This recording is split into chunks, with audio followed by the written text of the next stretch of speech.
Chapter 119, Connate Spirit Weapon. Chapter 119, Connate Spirit Weapon. After the weapon peak face-off ended, many disciples dispersed gradually. The disheveled old man stopped Xueqi. Coming before the spirit weapon chamber, he laughed and said, "The prize for the number 1 of weapon peak is to be able to get a spirit weapon of his choosing in the spirit weapon chamber. Go on in."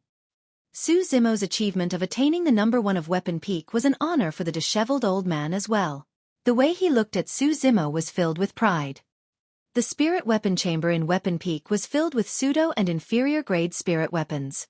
As for middle grade spirit weapons, only inner sect disciples of Foundation Establishment Realm were qualified to obtain them on ethereal peak. Actually, given Xueqi's current ability in weapon refinement, inferior grade spirit weapons were no longer attractive to him. However, since it was the sect's spirit weapon chamber after all, he decided to go take a look inside. There are various types of spirit weapons in the spirit weapon chamber. Do you have anything in mind? The disheveled old man asked. Xueqi shook his head and questioned, "Do you have any suggestions, master?" "Indeed, I do have one." The disheveled old man pondered for a moment before saying, "You have a fight left with Feng Haoyu after the 5 peaks face-off. To be fair, you don't stand much of a chance winning." That was obviously an euphemistic statement. All 5 peak masters felt that Xueqi had 0 chance of winning. The disheveled old man continued, "Therefore, I suggest you choose an inferior grade defensive spirit weapon. That way, you won't be injured badly even if you lose." In general, spirit weapons were divided into 3 types. 4 offensive spirit weapons, the most common were flying swords. There were also defensive spirit weapons such as shields, armor and heart-protecting mirrors. Lastly, there were support spirit weapons that came in all shapes, sizes and uses.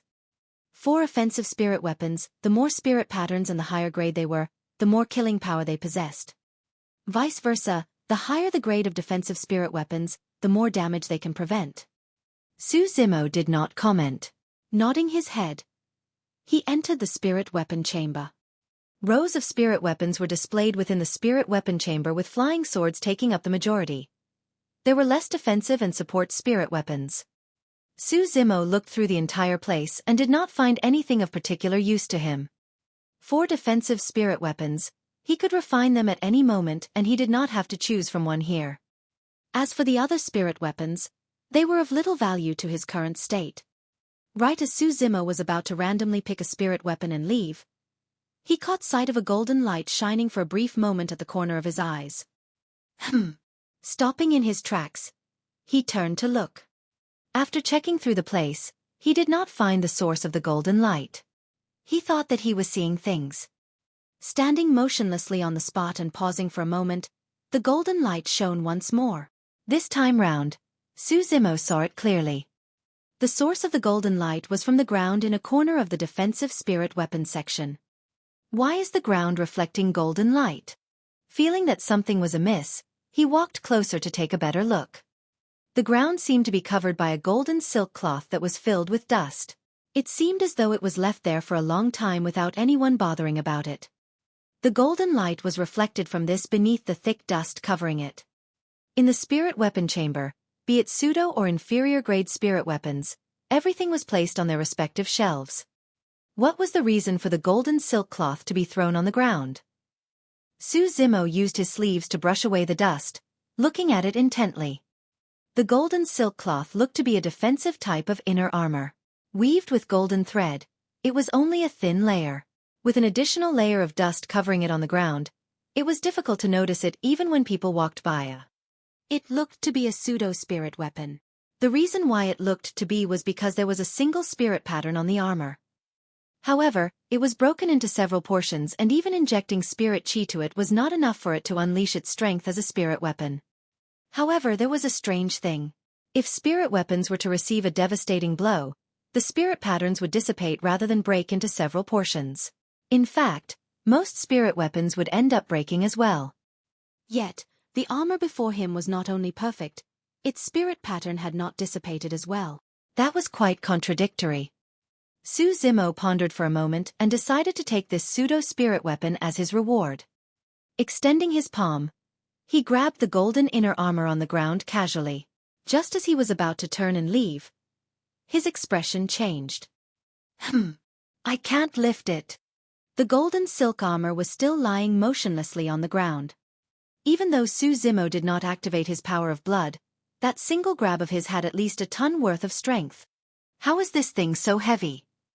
Zimo was surprised. Using both arms, he grabbed it. However, the golden inner armor was merely slightly lifted with most of it still on the ground. Finally, Zimo understood why the golden inner armor was left casually on the ground. If it was placed on the stone racks, they would crumble instantly. Zimo's heart stirred. He took off his storage bag and channeled his blood. Instantly, his eyes shone bright red and his veins popped up. As a shocking power burst forth from his body, he yanked the golden inner armor and stuffed it into his storage bag. No matter how heavy something was, it would be light as air inside the storage bag. Slowly, Zimo composed his blood, and after his demon form disappeared, he walked out of the spirit weapon chamber.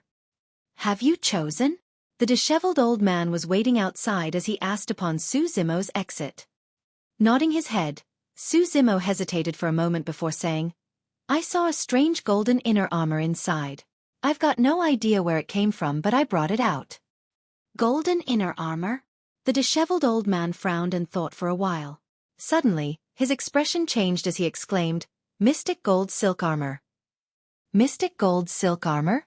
So that's the name of that pseudo-spirit weapon. Zimo murmured softly. Pseudo-spirit weapon. The disheveled old man's gaze turned odd.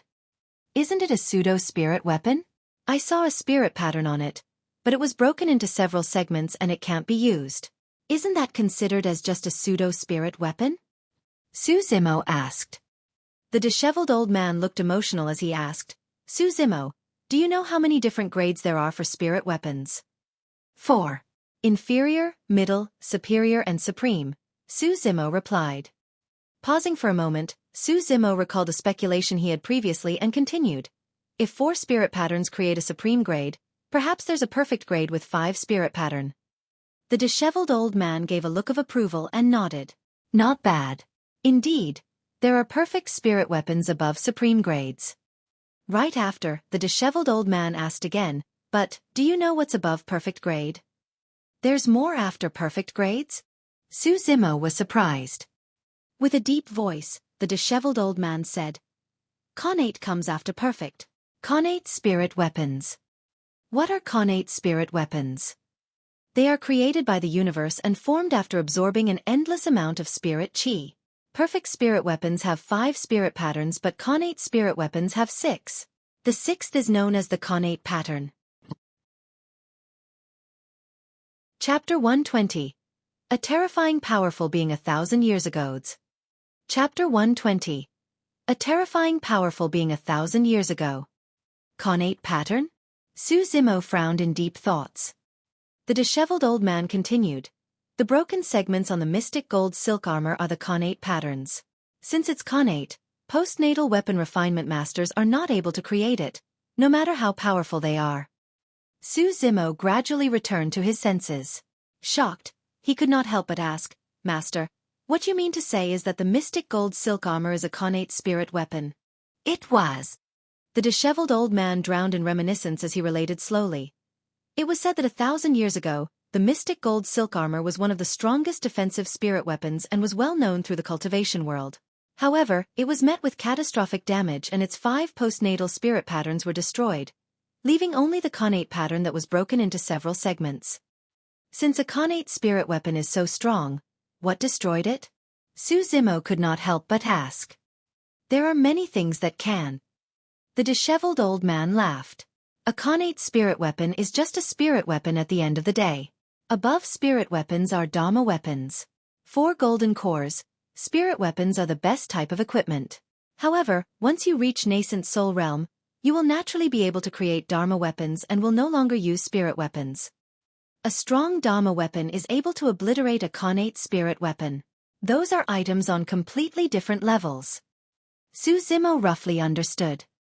No matter how sharp weapons in the mortal world were, they were easily destroyed by spirit weapons of cultivators as well. So why is this mystic gold silk armor in Weapon Peak's spirit weapon chamber? Su Zimo felt that since it was a Connate spirit weapon, it should be stronger than other spirit weapons even if it was destroyed. The disheveled old man shook his head.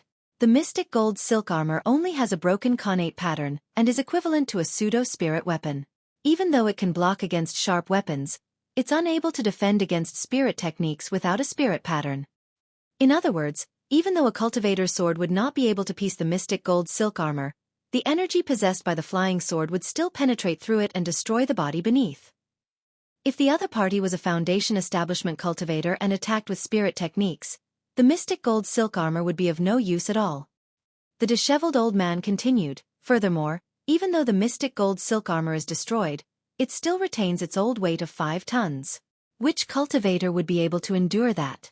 That is the reason why no one has touched it for the past 1,000 years. It's almost a useless spirit weapon. 5 tons. Even back then, there were not many golden cores who had the ability and qualifications to wear it. As though the disheveled old man recalled something, his expression looked somewhat wistful. Su Zimo naturally knew of how heavy the mystic gold silk armor was.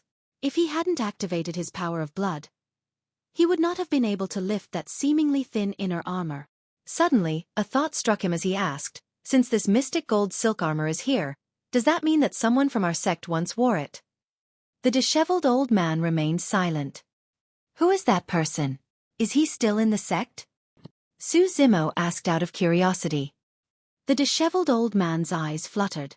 After a long time, he sighed and shook his head. He is no longer in our sect and neither have I seen him before. I've merely heard rumors about it. It was said that he was a powerful being of our sect 1,000 years ago. In the northern region of Tianhuang mainland, he was invincible amongst the Foundation Establishment and Golden Cores. There was no one who could challenge him. Su Zimo was shocked. Someone who was invincible through an entire realm? How terrifying was that? What happened after? Su Zimo asked right away. I'm not sure. However, rumors about him disappeared thereafter. Did he die? Su Zimo frowned and thought to himself, no, someone that strong isn't going to die that easily.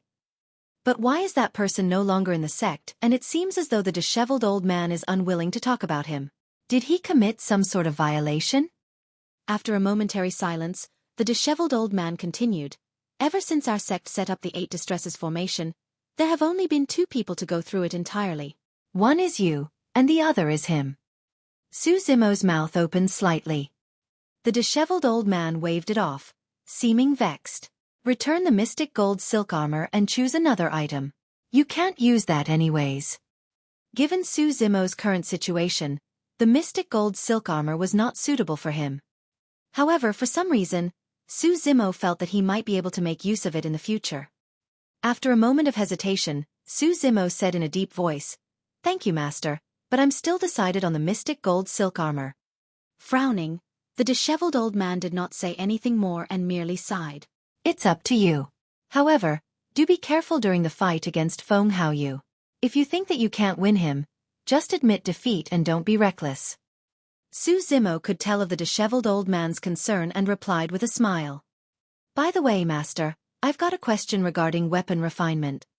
Su Zimo changed the topic and asked, to be honest, Master, I've already successfully refined inferior-grade spirit weapons before the face-off. However, for some unknown reason, I just couldn't gather the second spirit pattern no matter what. Do you have any idea why? Ha ha. The disheveled old man could not help but laugh. Lad, you sure hid yourself well. So, you've already refined an inferior-grade spirit weapon. Not bad. Not bad. Automatically, the disheveled old man thought that Su Zimo had merely refined a single inferior-grade spirit weapon. After laughing, he said, actually, the most difficult step of weapon refinement is spirit gathering. However, the most crucial step is in fact tempering. That is a step that requires a lot of technique. In the cultivation world, sects that specialize in weapon refinement all have their unique tempering techniques. There are many impurities in spirit components, and making use of spirit fire alone is not enough to purge them all. Some of the remnant impurities can only be purged through advanced tempering techniques. If your tempering skill is weak and there are too many impurities, The forged spirit weapon would not be able to endure the immensity of a forcefully gathered second spirit pattern. That is why the spirit gathering will fail and the spirit weapon will explode. Suddenly, Su Zimo was enlightened. The reason why he couldn't gather his second spirit pattern wasn't because of his spirit gathering method or the quality of his spirit components. It was because his tempering skill was not good enough. The disheveled old man said, "Right now, our sect doesn't have any really good tempering techniques. But, don't worry about that. Leave it to me." Yes. Su Zimo could clearly sense the disheveled old man's care and love for him. That couldn't be faked. After a deep bow, Su Zimo left on his flying sword. The disheveled old man frowned as he looked at Su Zimo's back view. Actually, he had already been looking for advanced tempering techniques outside from the moment Su Zimo cultivated his level 3 spirit fire because he wanted to help the latter raise his weapon refinement skills. However, most of the tempering techniques were secrets of the sects and it was difficult for outsiders to obtain them. Sigh, the pearl is covered in dust. It's a pity, the disheveled old man sighed silently. He pondered about how he should go about looking for a suitable tempering technique for Su Zimo after the Five Peaks face-off was over. All of a sudden, the disheveled old man's expression changed as he recalled an almost neglected detail. The mystic gold silk armor had a weight of 5 tons. As a level 8 chi refinement warrior, how did Su Zimo manage to stuff it inside his storage bag? The more the disheveled old man thought about it, the more he felt that something was amiss. After pacing back and forth for a long time, he decided to abandon the thought of asking Su Zimo about it. Looks like this disciple of mine isn't that simple either. Chapter 121. Foundation Establishment Elixir. Chapter 121. Foundation Establishment Elixir. After the Weapon Peak face-off, many disciples of the Five Peaks were still talking about it. A number of Weapon Peak disciples were even prepared to celebrate, and it was extremely lively. Su Zimo did not participate and returned to his cave abode straight. Obtaining number 1 of Weapon Peak was entirely within his expectations. The only unexpected gain was the powerful mystic gold silk armor in his storage bag. By the time he returned to the cave abode, it was already past noon. I want to be in seclusion. Guard outside the entrance and not let anyone in. Su Zimo said to the spirit tiger before assuming a lotus position on the stone bed and retrieving spirit stones from his storage bag. Tomorrow was Talisman Peak's face-off and he had no intention of spectating. Instead, he wanted to focus on his cultivation and attain a breakthrough as quickly as possible. Level 9 Chi condensation was much tougher than Su Zimo had imagined. But of course, the biggest reason for that was because he had wasted too much time on Array Peak in the past 6 months. In the final 2 months, he had spent most of his time on practicing his sword-wielding skills and the sword formation. He did not have much time to actually raise his cultivation realm. There was a perfect-grade spirit-gathering elixir within his storage bag. He was almost done absorbing more than 2,000 inferior-grade spirit stones. If he still could not achieve a breakthrough to level 9 Chi condensation, he would consume that spirit-gathering elixir. The next morning, Xueqi and other Weapon Peak disciples arrived at Su Zimo's cave abode early in the morning to invite him along to spectate at Talisman Peak. Even though it was less than 5 days, the Five Peaks face-off was the biggest event of the year in the sect. Almost none of the trial disciples would continue to cultivate immensely in these 5 days. Even if they did not know anything about talismans, it was interesting to join the crowd too. But of course, more importantly, the person known as the number 1 beauty of the Five Peaks, Lang Ro, would be taking part in this year's Talisman Peak face-off. In fact, there was a high chance she could get number 1 of Talisman Peak. Many disciples wanted to go and catch a glimpse of the beauty's aura. However, Xueqi and the others were prevented from entering by the spirit tiger. They tried to explain things to the spirit tiger but to no avail, and finally, they could only leave. Before long, little Fatty arrived too. However, he had to leave as well against the snarling growls of the spirit tiger. Su Zimo was completely oblivious to everything happening outside. He was immersed in cultivation till the 3rd day of the Five Peaks face-off. 3rd day, Elixir Peak face-off. This was Su Zimo's 2nd round of challenge against Feng Haoyu. Everyone knew that Feng Haoyu had lost the 1st round on Weapon Peak's face-off. Today's challenge would definitely be more intense than ever. Su Zimo pushed his door open and walked out of his cave abode. Even after a day and night with the spirit stones in his storage bag emptied out, he was still at the peak of level 8 Qi condensation. Su Zimo was in no hurry. He still had time. After the Elixir Peak face-off, he would continue to cultivate and attempt for a breakthrough by consuming the spirit-gathering elixir. Early in the morning, many disciples had gathered on Elixir Peak. An endless stream of disciples arrived continuously in midair, their clothes fluttering gracefully in the skies. The moment Su Zimo arrived on Elixir Peak, he was held back by Little Fatty. "Bro, why didn't you come yesterday? Who won first place?" Su Zimo avoided answering by asking another question. "Of course it's Sister Lang Ro." Little Fatty snickered. "That Li Liang from Talisman Peak is no match for Sister Lang Ro." He was completely crushed. It was so exciting. "Bro, you didn't get to witness Sister Lang Ro creating talismans. That's what I call beautiful." "What nonsense is that?" Just then, a fair hand appeared behind Little Fatty's head and rapped on it lightly. Although the person who spoke sounded cold, it didn't seem like there was any ill intentions. Su Zimo turned his glance and met with a pair of icy eyes. A ravishing girl emitted an aura that prevented people from approaching her. Standing behind Little Fatty was Lang Ro, disciple of Spirit Peak. Unexpectedly, Lang Ro actually nodded when she met with Su Zimo's eyes. Slightly stunned, Su Zimo smiled and nodded in return. Even though the both of them joined the sect at the same time, this was the first time he was having such an interaction with her. Only, Su Zimo was slightly surprised. Given Lang Ro's personality, she would usually ignore even if people greeted her. Now, even though she did not say anything, her action was still rather surprising. Actually, after Su Zimo won first place in the Weapon Peak face-off, a number of disciples from the 5 peaks already had a changed impression of him. Or rather, they wanted to befriend him. No cultivator would not want to be friends with a weapon refinement master. Everyone witnessed Little Fatty obtaining an inferior-grade spirit weapon previously. Even though they said nothing, all of them were extremely envious. "Come, let me introduce you."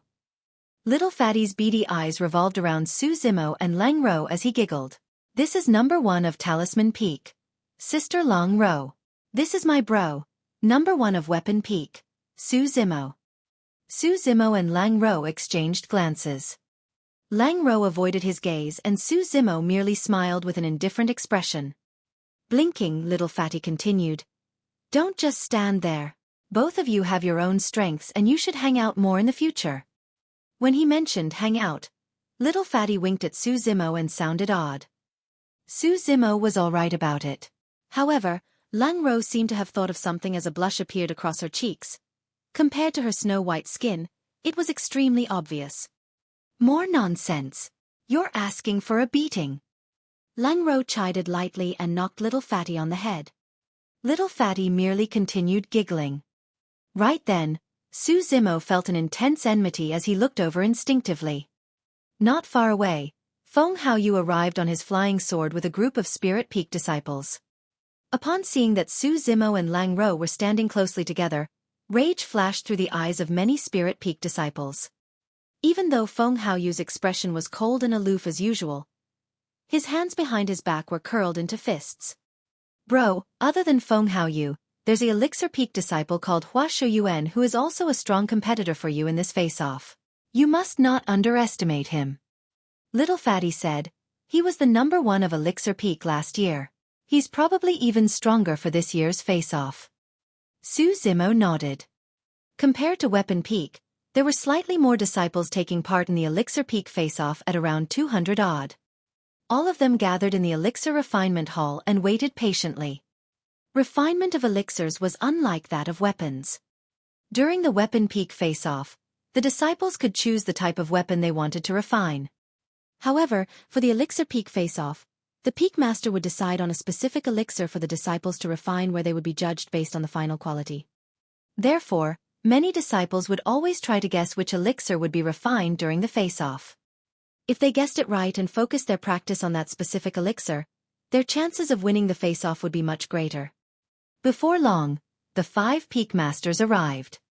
When the time approached, the brown-haired youth stood up and declared, The elixir to be refined for this face-off is. At that, the brown-haired youth paused for a moment as all disciples within the hall listened intently with bated breath. The brown-haired youth then continued slowly, is the Foundation Establishment Elixir.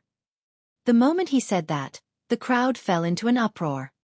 The Foundation Establishment Elixir was one of the most difficult to refine among Grade 1 elixirs. In the past, there was an instance of the Foundation Establishment Elixir being tested during a face-off as well. However, all participating disciples at that time failed to refine the pill, and as such, it turned out to be the dramatic outcome of having no number 1 for that face-off.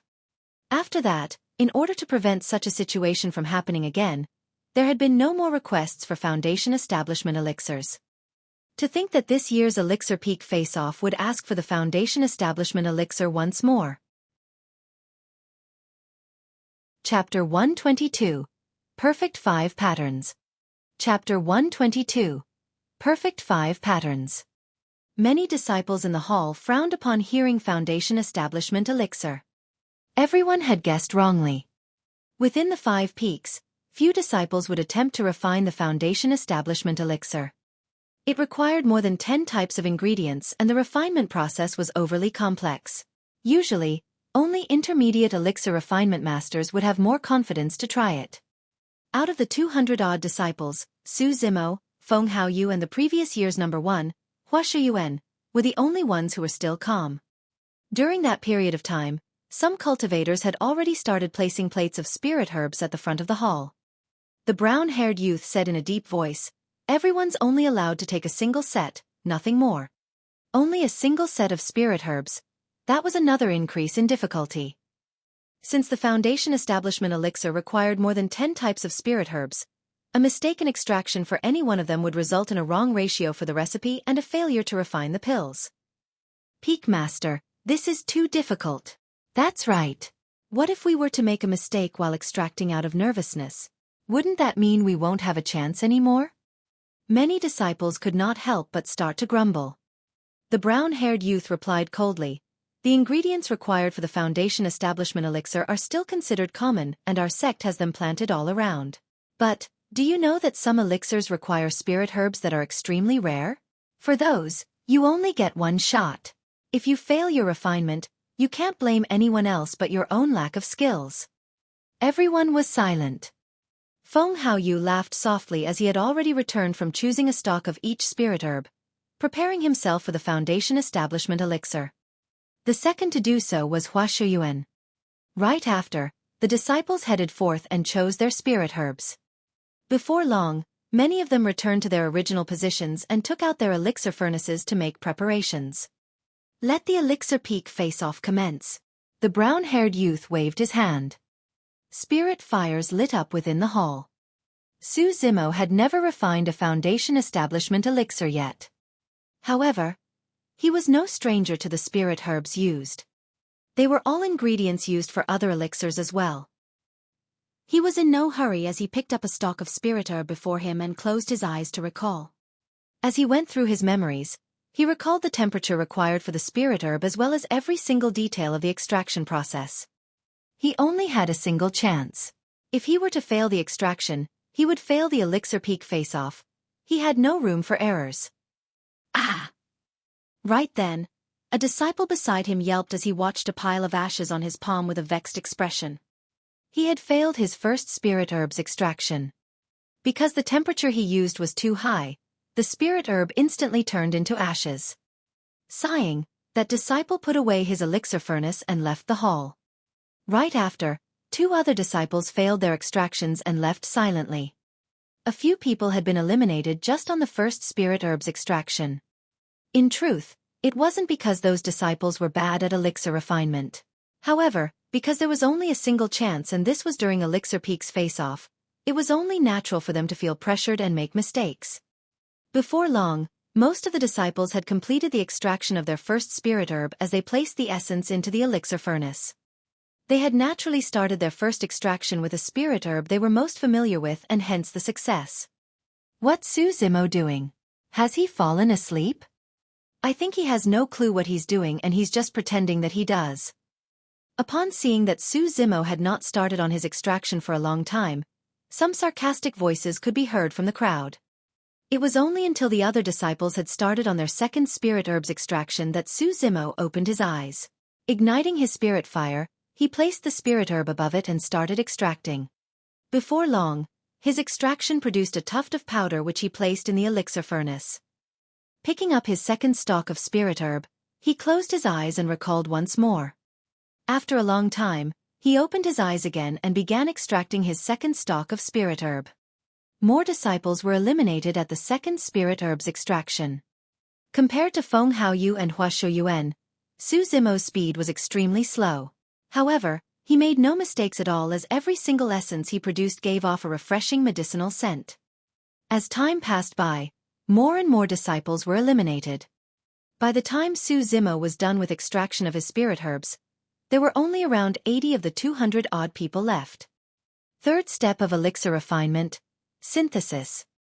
The proportion of spirit herb essences required must be exact. The slightest mistake would result in a refinement failure. This step was a test of the elixir refinement master's attentiveness and conscientiousness. After synthesis came the secondary extraction. This time, the flame can be more intense. This was the step where Xueqi and Feng Haoyu's level 3 spirit fire would be of great use. What was worth mentioning was that Xueqi had also managed to cultivate a level 2 spirit fire which was extremely rare. Feng Haoyu was the first to be done with the fourth step, followed swiftly by Xueqi. Because he had spent too much time on the first extraction, Xueqi was one of the slowest among the many disciples. Fifth step, formation. This step would reveal the quality of the elixir and it would be obvious who was better. Initially, Feng Haoyu and Xueqi would take note of Xueqi's progress and situation from time to time. However, neither of them dared to be distracted on the step of formation. It was absolutely silent outside of the hall as well. Everyone held their breaths and watched intently at the two people condensing their elixirs. Bang! There was a crisp sound. One of the disciples had failed his formation and the elixir exploded. Dejected, he left the elixir refinement hall in indignance. Right after, more crisp sounds echoed out of the hall. Bang! Bang! Bang! Another couple of disciples failed their elixir formation, and the number of people in the hall decreased. Form! One of the disciples cursed softly. Haha, I did it! That disciple burst out in laughter. Right as he was about to collect his elixir and check on its quality, black smoke puffed out of the holes in his elixir furnace, giving off a nasty stench. The brown-haired youth shook his head.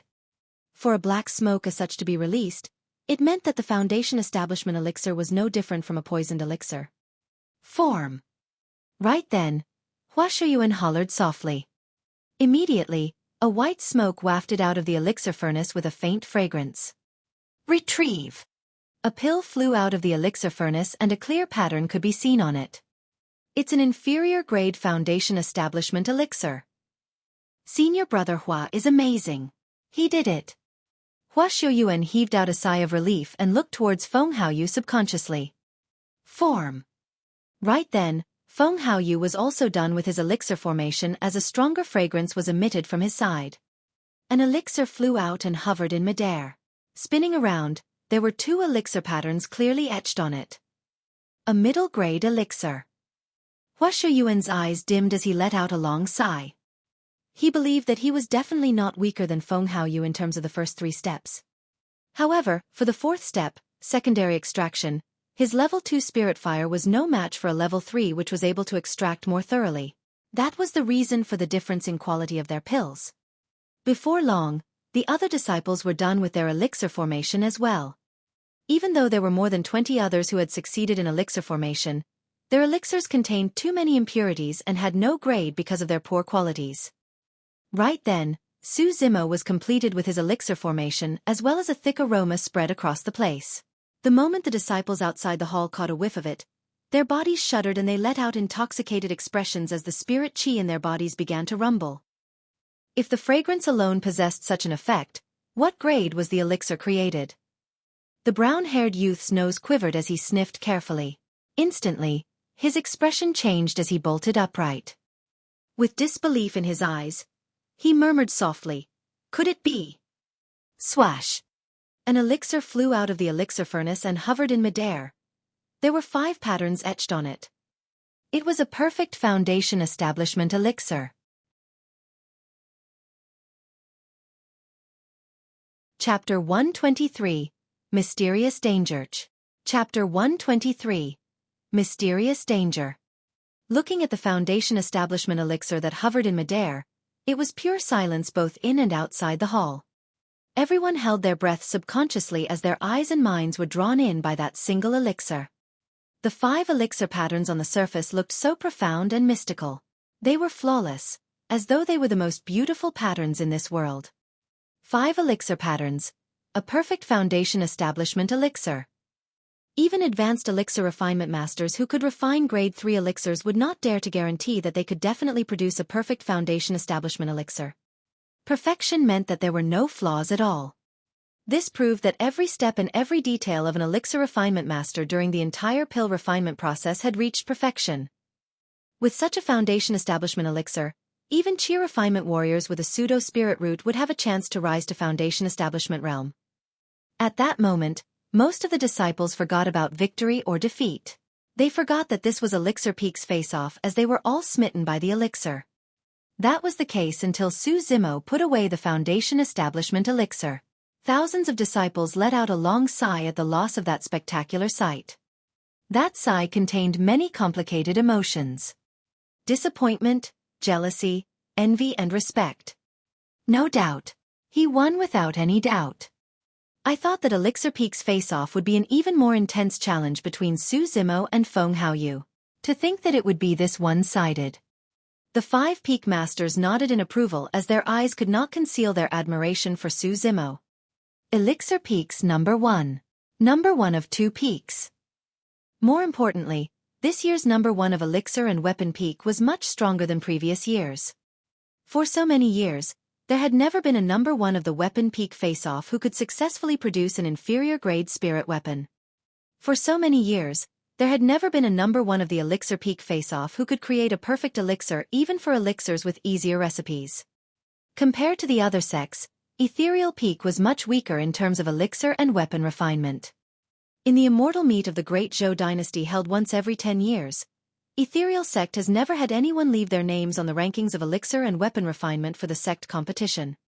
But this time, the 5 peak masters saw hope through Su Zimo. Perhaps, he might be able to leave his mark on the ranking list for elixir and weapon refinement during the sect competition. That would bring them immense prestige. Elixir Peak's Hua Shuyuan came before Su Zimo and laughed bitterly, cupping his fists. Junior brother Su, you're really amazing. I've truly lost against you. I was just lucky, Su Zimo smiled.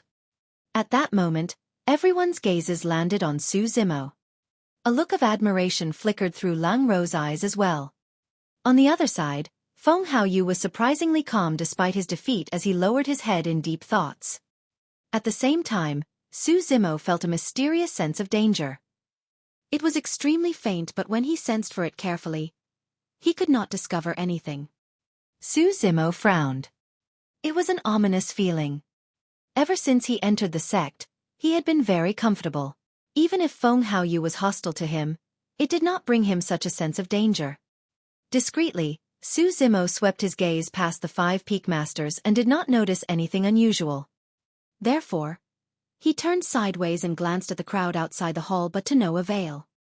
The sense of danger earlier on seemed to be a hallucination. Right then, the brown-haired youth declared, "The outcome of the Elixir Peak's face-off is clear. I believe everyone has seen it. The victor is Su Zimo, disciple of Weapon Peak." Outside the hall, Little Fatty, Xueqi and other Weapon Peak disciples cheered loudly. Right then, every single Weapon Peak disciple beamed with pride.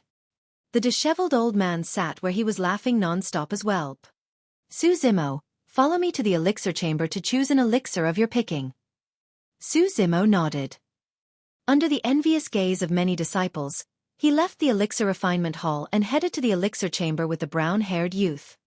Even though the disciples outside the hall gradually dispersed, they were still discussing the outcome. Losing 2 rounds in a row, Feng Haoyu left the elixir refinement hall expressionlessly. "Senior brother Feng, there's no need to take the outcome to heart. In any case, You can still teach that guy a lesson after the Spirit Peak face-off. A Spirit Peak disciple remarked consolingly. Feng Haoyu smiled calmly. Elixir and weapon refinement are merely supplementary skills at the end of the day. I hadn't spent much effort on them to begin with. If I lost, so be it. That doesn't matter to me. You're right, senior brother Feng. That's right. In the cultivation world, it doesn't matter how amazing you are at elixir and weapon refinement. If you meet with danger, you will still die all the same. Only true strength is what matters. Many Spirit Peak disciples responded in unison. After leaving Elixir Peak, Feng Haoyu suddenly said, "You guys can head back first. I'll spend some time alone." Thinking that it was because Feng Haoyu was in a bad mood, the many disciples did not say anything else and left one after another. Once everyone left, Feng Haoyu turned around slowly and glared towards the elixir chamber. His calm gaze suddenly changed, emitting a chilling aura.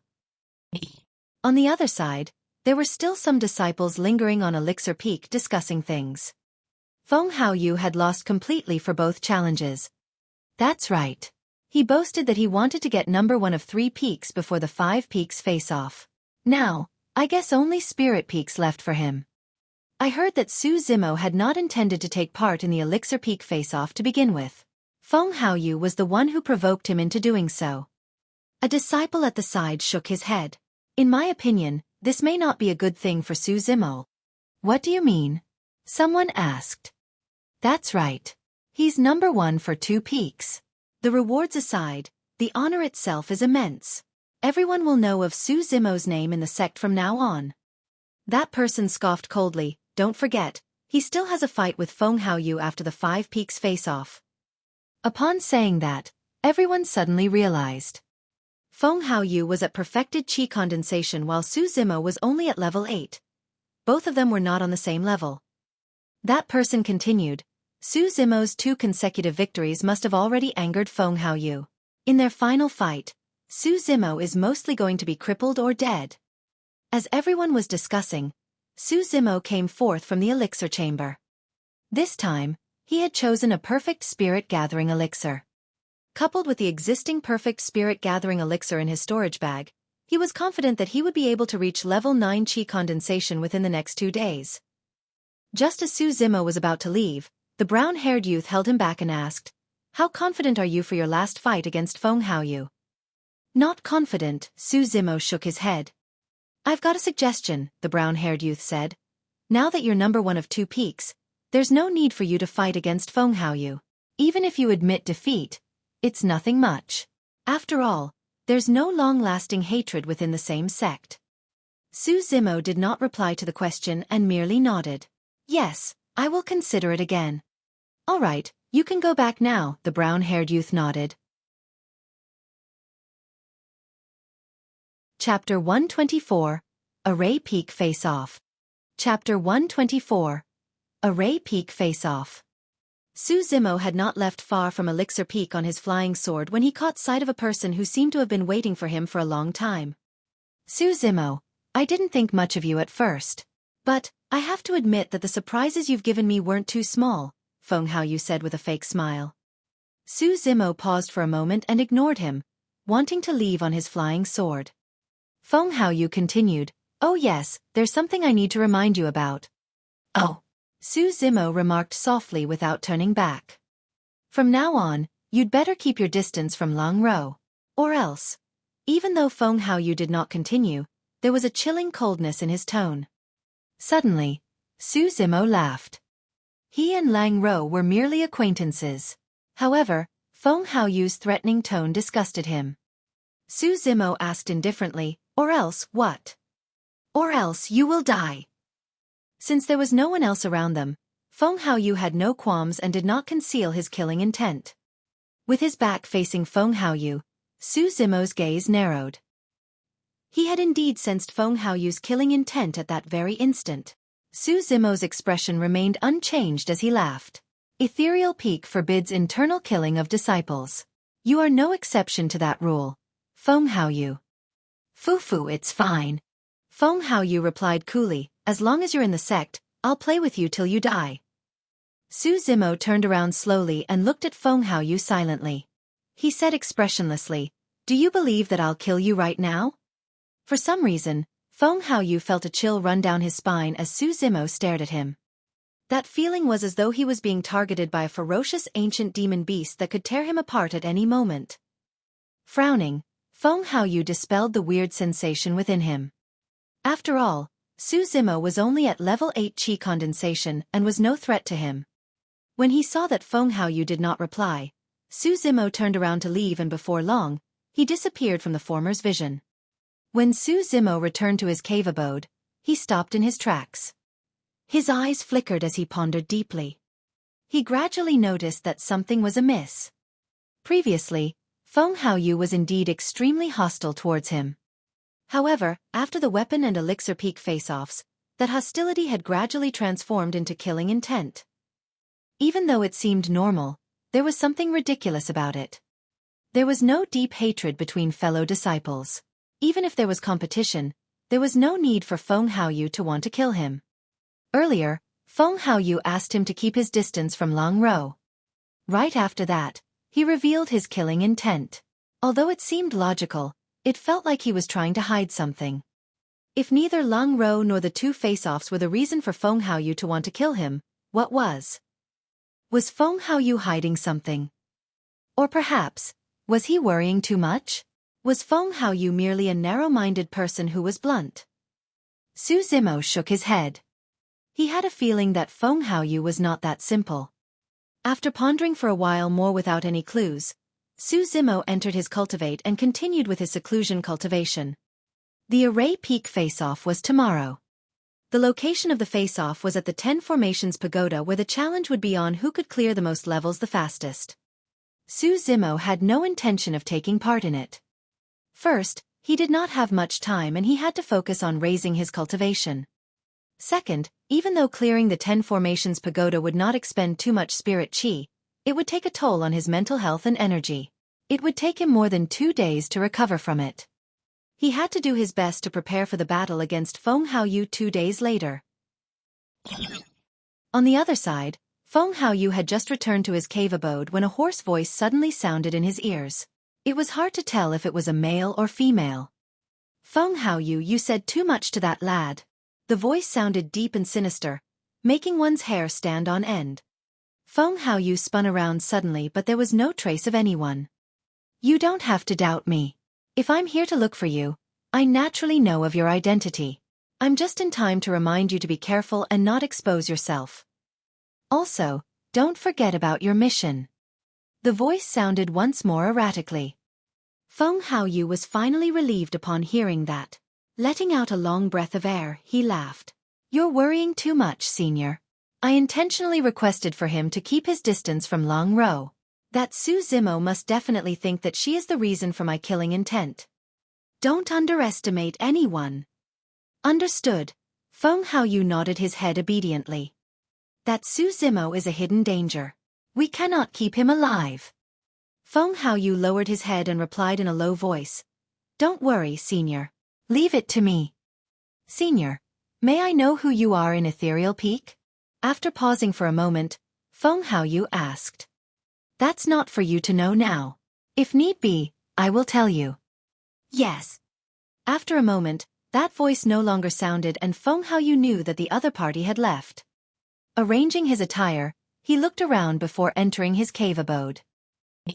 4th day, Array Peak Face-Off. Each year, there were not many disciples spectating Array Peak's face-off. After all, the challenge was to clear the 10 Formations Pagoda.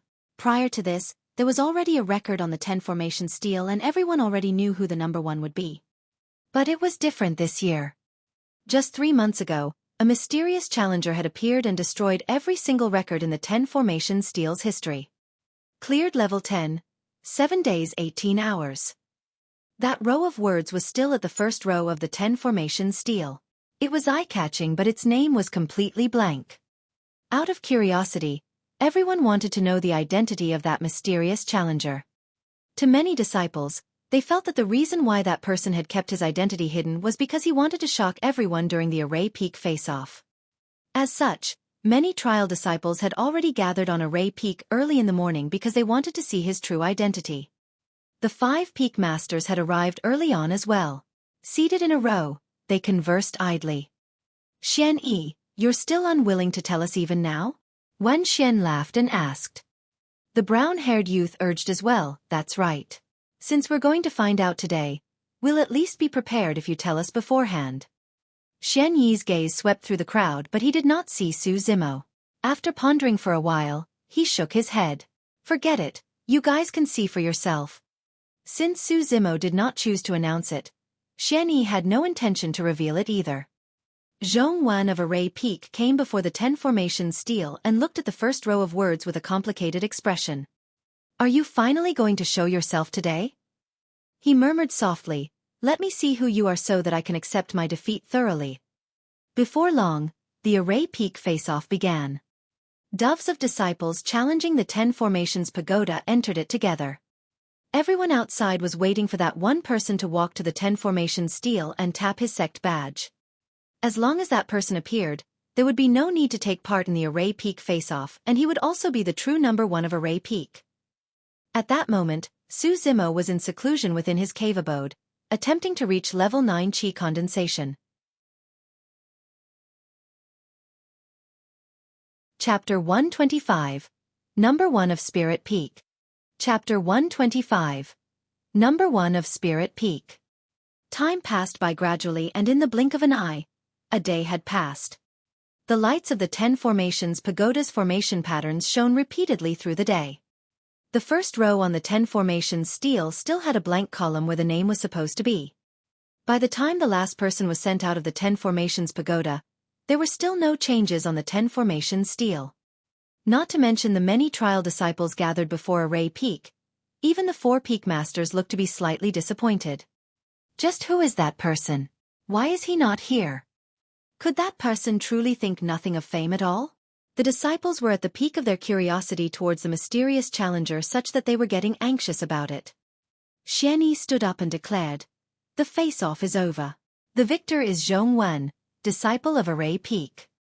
Sparse cheers rang out through the crowd. Everyone knew that the reason why Zhongwen could obtain the number 1 position was because the mysterious challenger had not appeared. At that moment, Zhongwen looked at the 10 formation stele and smiled bitterly too. His title as number 1 of Array Peak this year was probably the least convincing. The 5 peak masters were the first to leave. In midair, Wen Xian was still disgruntled and asked, Xueqi, stop leaving us hanging. Just who is it?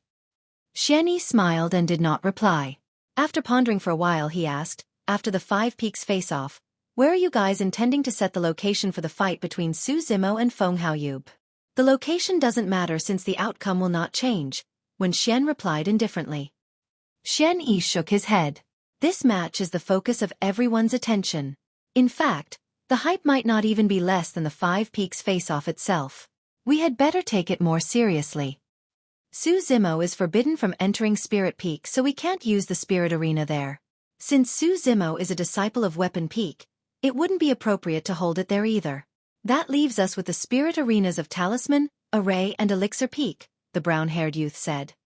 Xueqi suddenly said, let's hold it at Array Peak then. All right, Wen Xian nodded. The other peak masters did not have any objections, and so the matter was settled. Each year, Spirit Peak's face-off was always placed on the last day. It was also the most valued event of the sect and all the cultivators.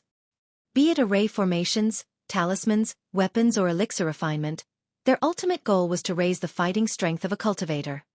The cultivation world was a place where it was survival of the fittest and the strongest reigned supreme. The degree of cruelty was even more brutal than the jungle mountains where fierce beasts were rampant. This was also the reason why Dai Yu had Su Zimo survive in Songlang mountain range for a year. Now, Su Zimo had barely just stepped foot into the cultivation world and had yet to truly explore it and experience the threats within. 5th day, Spirit Peak face-off. Almost all disciples of the 5 peaks were present. Many inner sect disciples who were in seclusion, and even some elders turned up as well. The rules of the face-off were simple. Sect disciples would head up to draw lots for one-on-one fights. Finally, the eventual winner of the brackets is the number 1 of Spirit Peak. Even though Feng Haoyu had lost consecutively in the Weapon and Elixir Peak face-offs, he was still the one who received the most cheers during the Spirit Peak face-off. At the same time, all 5 Peak Masters thought the most highly of him too. In the process of competing with his opponents, Feng Haoyu had indeed displayed the strength expected of him. He won consecutively from the start to the end, and no one posed much of a challenge to him. Many disciples had heard that he was already cultivating one of the 3 major secret skills of the sect, Ethereal Sword, and wanted to catch a glimpse of its glory during Spirit Peak's face-off. However, Feng Haoyu did not use it at all. Other than Feng Haoyu, Lang Rou's performance was rather shocking too.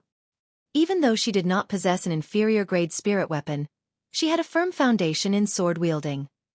Coupled with her talisman usage, she defeated many strong opponents of Spirit Peak. Lang Rou's flying sword carried a chilling aura. If one was careless and made contact with the sword, they would be covered in a layer of frost, reducing their mobility. Of course, Little Fatty was still the one who surprised everyone the most. He was only at level 9 Qi condensation, and did not have much of an advantage in sword kinesis.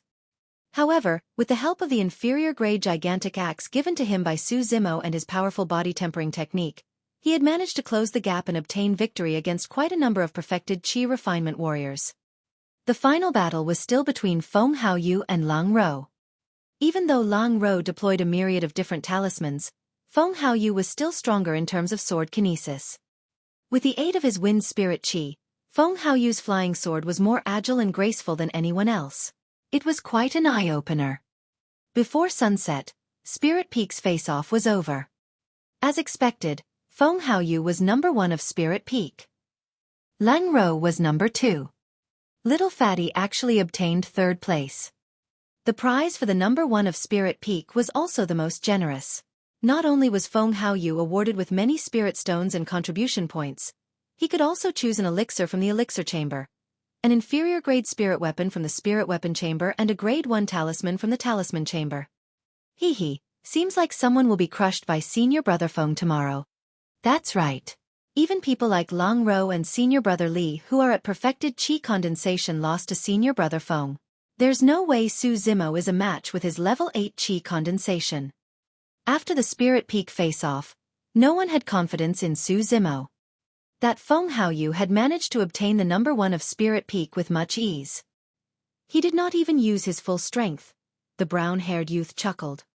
Wen Xian could not contain his smugness as he nodded. I'm never wrong in my judgment.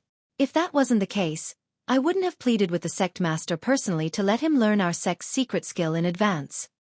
To be fair, someone like Feng Haoyu with a wind spirit root is truly the best candidate to cultivate Ethereal Sword, the cold-faced lady nodded. Wen Xian laughed. Before this battle, I already told Haoyu that if he were to win his fellow seniors and juniors using the secret skill, he would have lost even if he got number 1 since no one would be convinced of his victory. Not bad. Haoyu had not let me down. The disheveled old man remained silent and looked slightly worried. The stronger Feng Haoyu was, the worse Su Zimo was going to be defeated tomorrow. As his beloved disciple, he could not bear to see Su Zimo suffer such a blow. Wen Xian, give me some face. Why don't you tell Feng Haoyu to forget about the battle tomorrow? The disheveled old man suddenly said after much hesitation. Given his status, the fact that he was saying something like that to plead for mercy for a disciple was extremely rare. Xian Yi, the brown-haired youth and cold-faced lady remained silent. It was inappropriate for them to interfere in something like this. Wen Xian remained silent for a moment before replying, "The arrow is already on the bow and has to be shot. I can't do anything about this matter." But... Right as the disheveled old man was about to continue, Wen Xian frowned and cut him off. Su Zimo won Haoyu twice in a row, but Haoyu's not even allowed to win one? Your disciple is dear to you, but mine isn't dear to me? With that, Wen Xian turned to leave and left the 4 of them alone. Slightly awkward, the disheveled old man sighed. The brown-haired youth coughed gently. Don't blame him. Wen Xian had poured too much effort into Feng Haoyu. Even though he did not say anything, he's definitely feeling upset about Feng Haoyu's 2 consecutive losses. It's only normal. Xian Yi patted the disheveled old man's shoulder and comforted him. It's all right. It's good to let Su Zimo suffer some setbacks too. His future achievements might not be any weaker than Feng Haoyu's. The road ahead is still long, Xueqi's eyes flickered mysteriously as he said that.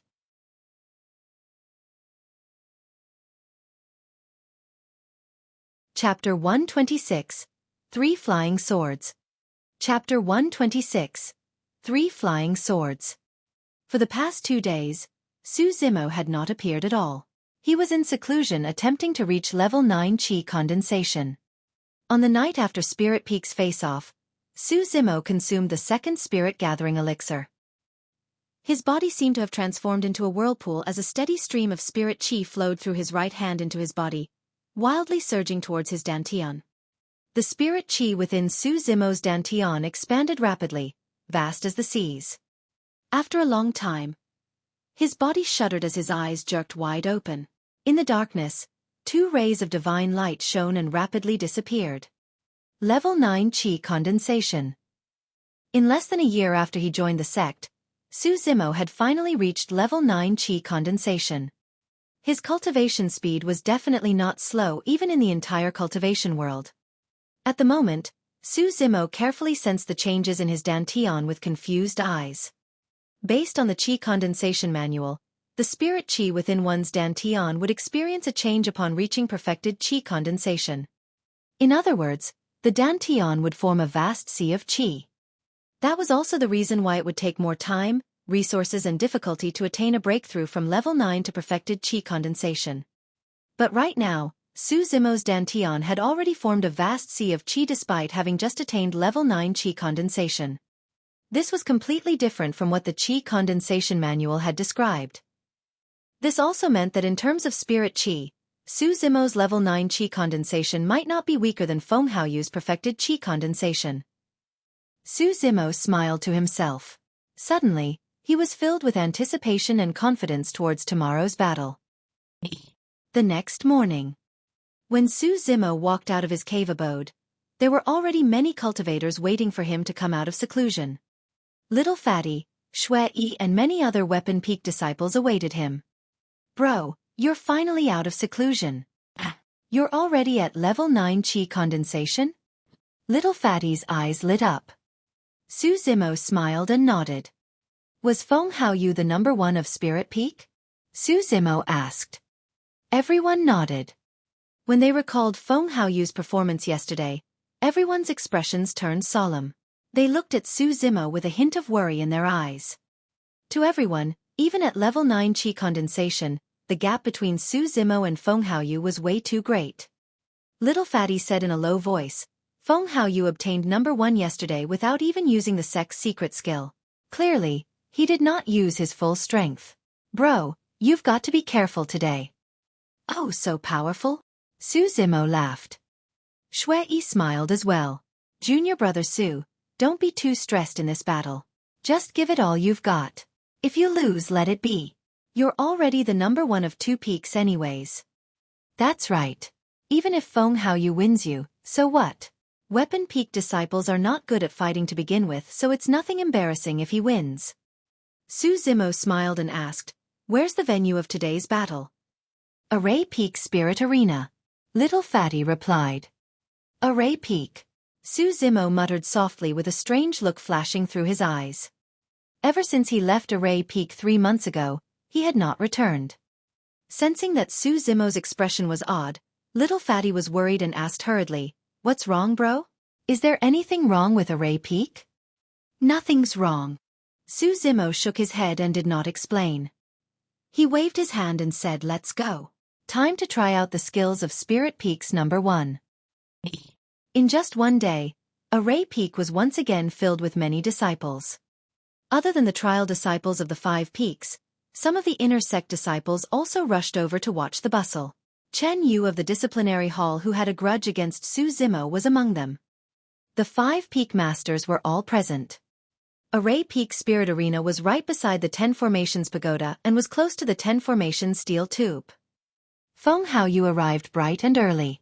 He stood on the Spirit Arena with hands behind his back, looking proud and haughty. Before long, Xueqi and the others arrived on their flying swords and descended in front of the Spirit Arena. Xueqi's appearance instantly attracted countless stares. Fufu, I was wondering why he hasn't appeared for the past 2 days. So, he's been cultivating in seclusion and has actually reached level 9 Qi condensation. The tone of the disciple who spoke did not sound surprised. Instead, it was filled with obvious mockery. So what if he's at level 9 Qi condensation? He's still asking to be humiliated. I'm betting that Su Zimo's going to lose within 3 moves. Forget it. If senior brother Feng goes all out, Su Zimo won't be able to withstand even a single move. There was a flurry of discussion in the crowd. Even though Su Zimo attained number 1 of weapon and elixir peak, it did not mean that he was strong. No one thought highly of him for this battle. Many of the Spirit Peak disciples were just waiting to see Su Zimo make a fool of himself. Under countless scrutinizing gazes, Su Zimo entered the spirit arena. Right from the beginning, Su Zimo's expression was extremely calm. His eyes were peaceful and clear as if they were unmoved entirely. Hey, Su Zimo! If you kneel and beg for mercy now, senior brother Feng might let you off out of kindness. Among the crowd, Sun Tao shouted and caused a burst of laughter. He was the Spirit Peak disciple who was knocked out by Su Zimo with a single slap. Su Zimo cast a sideways glance at Sun Tao indifferently and said, "Why? Do you think you haven't embarrassed yourself enough last time?" That incident had always been a disgrace for Sun Tao. Now that Su Zimo was mentioning it in front of everyone, Sun Tao's face turned green and red. He gritted his teeth and spoke coldly, "Su Zimo, I haven't settled things with you for what happened back then. You ambushed me first, but yet you dare to shamelessly flaunt it here." "Flaunt?" Su Zimo laughed and shook his head. "What's there to flaunt about beating someone like you?" Anyone could tell of the casual and contemptuous tone in Su Zimo's voice. Instantly, Sun Tao's eyes were bloodshot as he hollered, "Su Zimo, fight me fair and square if you've got the guts. I'll let you witness what I can do." Right then, Little Fatty sneered, "You want to fight? Sure, I'll fight you." Sun Tao immediately wilted. During the Spirit Peak face-off, Little Fatty's strength was obvious to all. Sun Tao was no match for him. "All right, that's enough. Feng Haoyu, Su Zimo. You guys can begin." Right then, Wen Xian shouted softly and suppressed the crowd. In the spirit arena, Feng Haoyu looked at Su Zimo disdainfully and scoffed. "Su Zimo, junior brother son is right. If you beg me now, I can consider sparing you. If we really fight, you can't blame me for not showing mercy since a sword has no eyes." When he heard that, the disheveled old man frowned and could not help but declare, when fellow disciples spar, one must not go overboard and threaten the other party's life. Feng Haoyu laughed. "Don't worry, Peak Master. I'm just going to teach junior brother Su a proper lesson about what it means to be a cultivator." Right as he said that, Feng Haoyu slapped his storage bag gently and summoned an inferior-grade flying sword. Without revealing how he controlled it, the flying sword revolved around his body and danced in the air, revealing an extremely precise mastery of sword kinesis. At the same time, Su Zimo summoned a flying sword from his storage bag. Everyone focused their attention. It was an inferior-grade flying sword as well. He must have gotten that as a reward from being Weapon Peak's number 1. Yes, the number 1 can pick an inferior-grade spirit weapon of his choosing in the spirit weapon chamber. This must have been his choice. Junior brother Su is not behaving rationally. If I were him, I would have definitely chosen a defensive spirit weapon. Pointing at Su Zimo's flying sword, Feng Haoyu chuckled. "Do you really think you're qualified to fight me just because you have a single inferior-grade flying sword?" "You're mistaken." Su Zimo replied indifferently, "It's not just one." Right as he said that, 2 more flying swords appeared in Su Zimo's palm.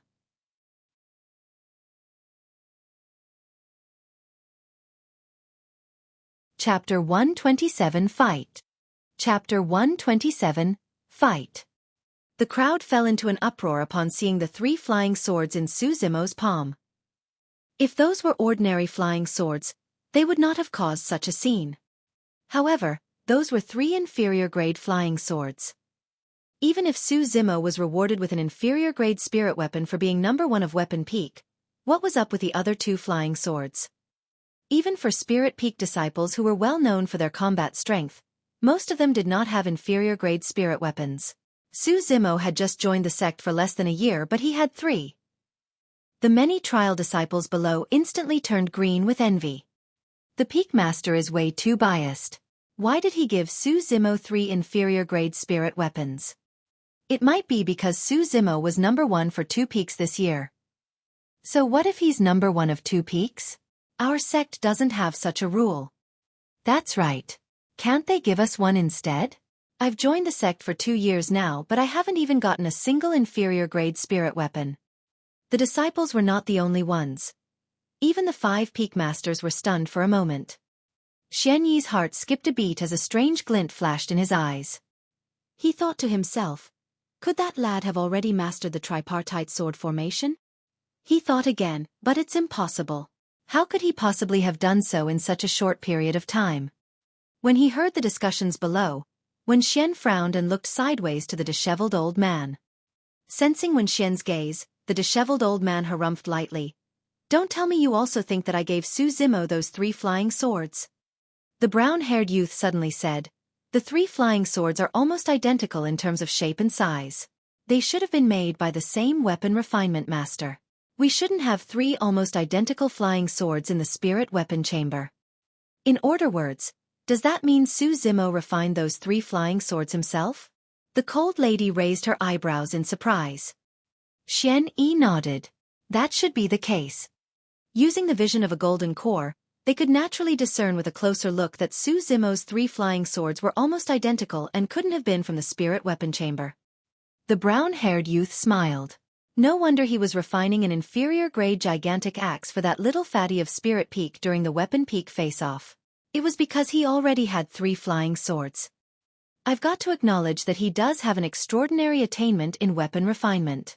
To think that he could manage to refine 3 inferior-grade spirit weapons in less than a year. Seems like that unique spirit gathering method of his is rather useful. On the spirit arena.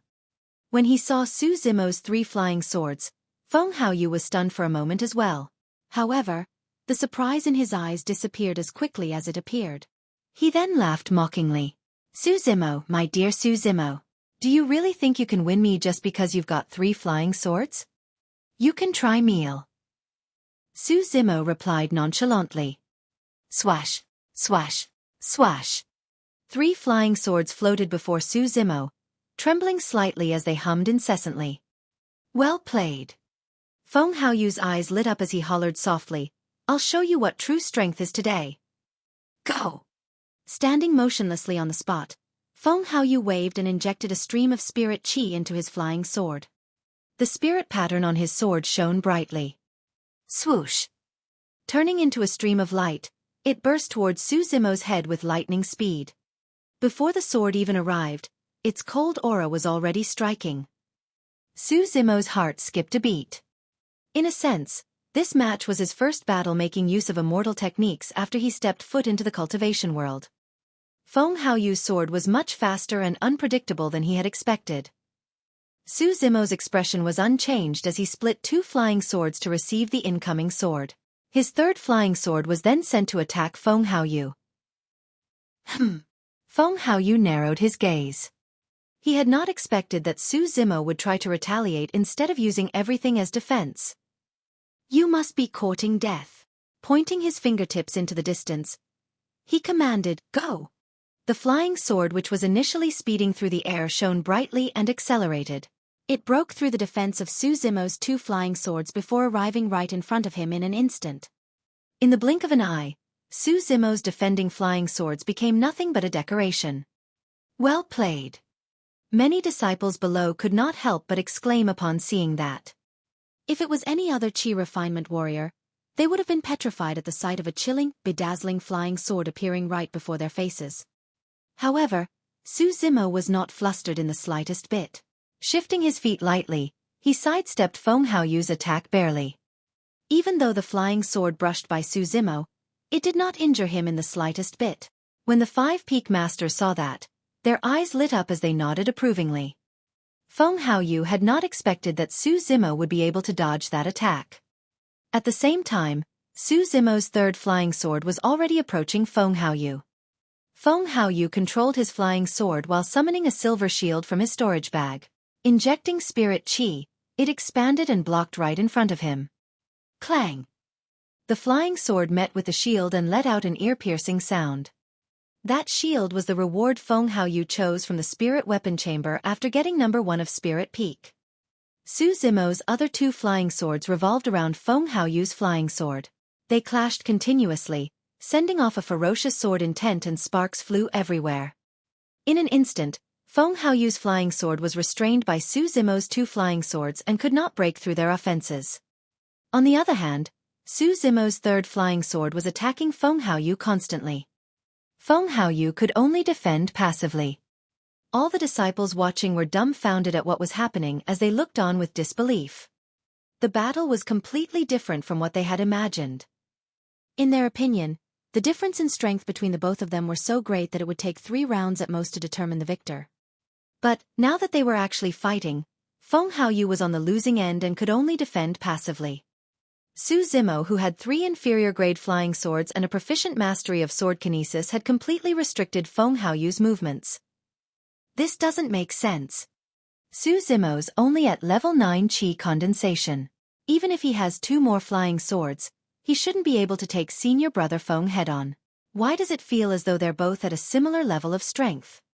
The disciples below frowned in confusion. Little Fatty was the only one who had a rough idea of Su Zimo's background. Back when the both of them sparred in the cave abode, Su Zimo was able to match his level 8 Qi condensation, only being a level 7. With that logic, Su Zimo should be able to hold his ground against Feng Haoyu despite being a level down. Upon seeing this, the 5 peak masters had different expressions. The disheveled old man was invigorated and pleasantly surprised. Spirit Peak's master, Wan Xian, was frowning. With his eyesight as a golden core, he could naturally tell that Su Zimo's mastery of sword kinesis was not weaker than most of Spirit Peak's disciples. Coupled with the assistance of 3 inferior-grade flying swords, his strength was raised as well. But of course, none of the 5 peak masters could understand how Su Zimo could stand his ground against Feng Haoyu's perfected Qi condensation. The 3 flying swords clashed repeatedly around Su Zimo. Feng Haoyu's flying sword was clearly more agile and graceful. However, it could not reach Su Zimo after being restrained by the latter's 2 flying swords. On the contrary, Su Zimo's 3rd flying sword was attacking Feng Haoyu consistently. Feng Haoyu could only rely on the inferior-grade shield to block and was unable to retaliate. Instead, he looked rather pathetic. The battle had fallen into a stalemate.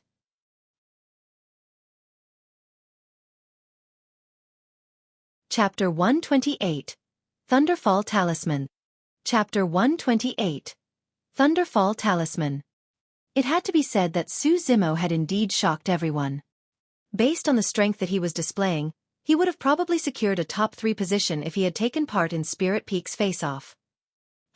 If senior brother Feng were to use his full strength, Su Zimo would be defeated instantly. That's right. However, it's not embarrassing even if Su Zimo loses now, since he managed to corner senior brother Feng as such.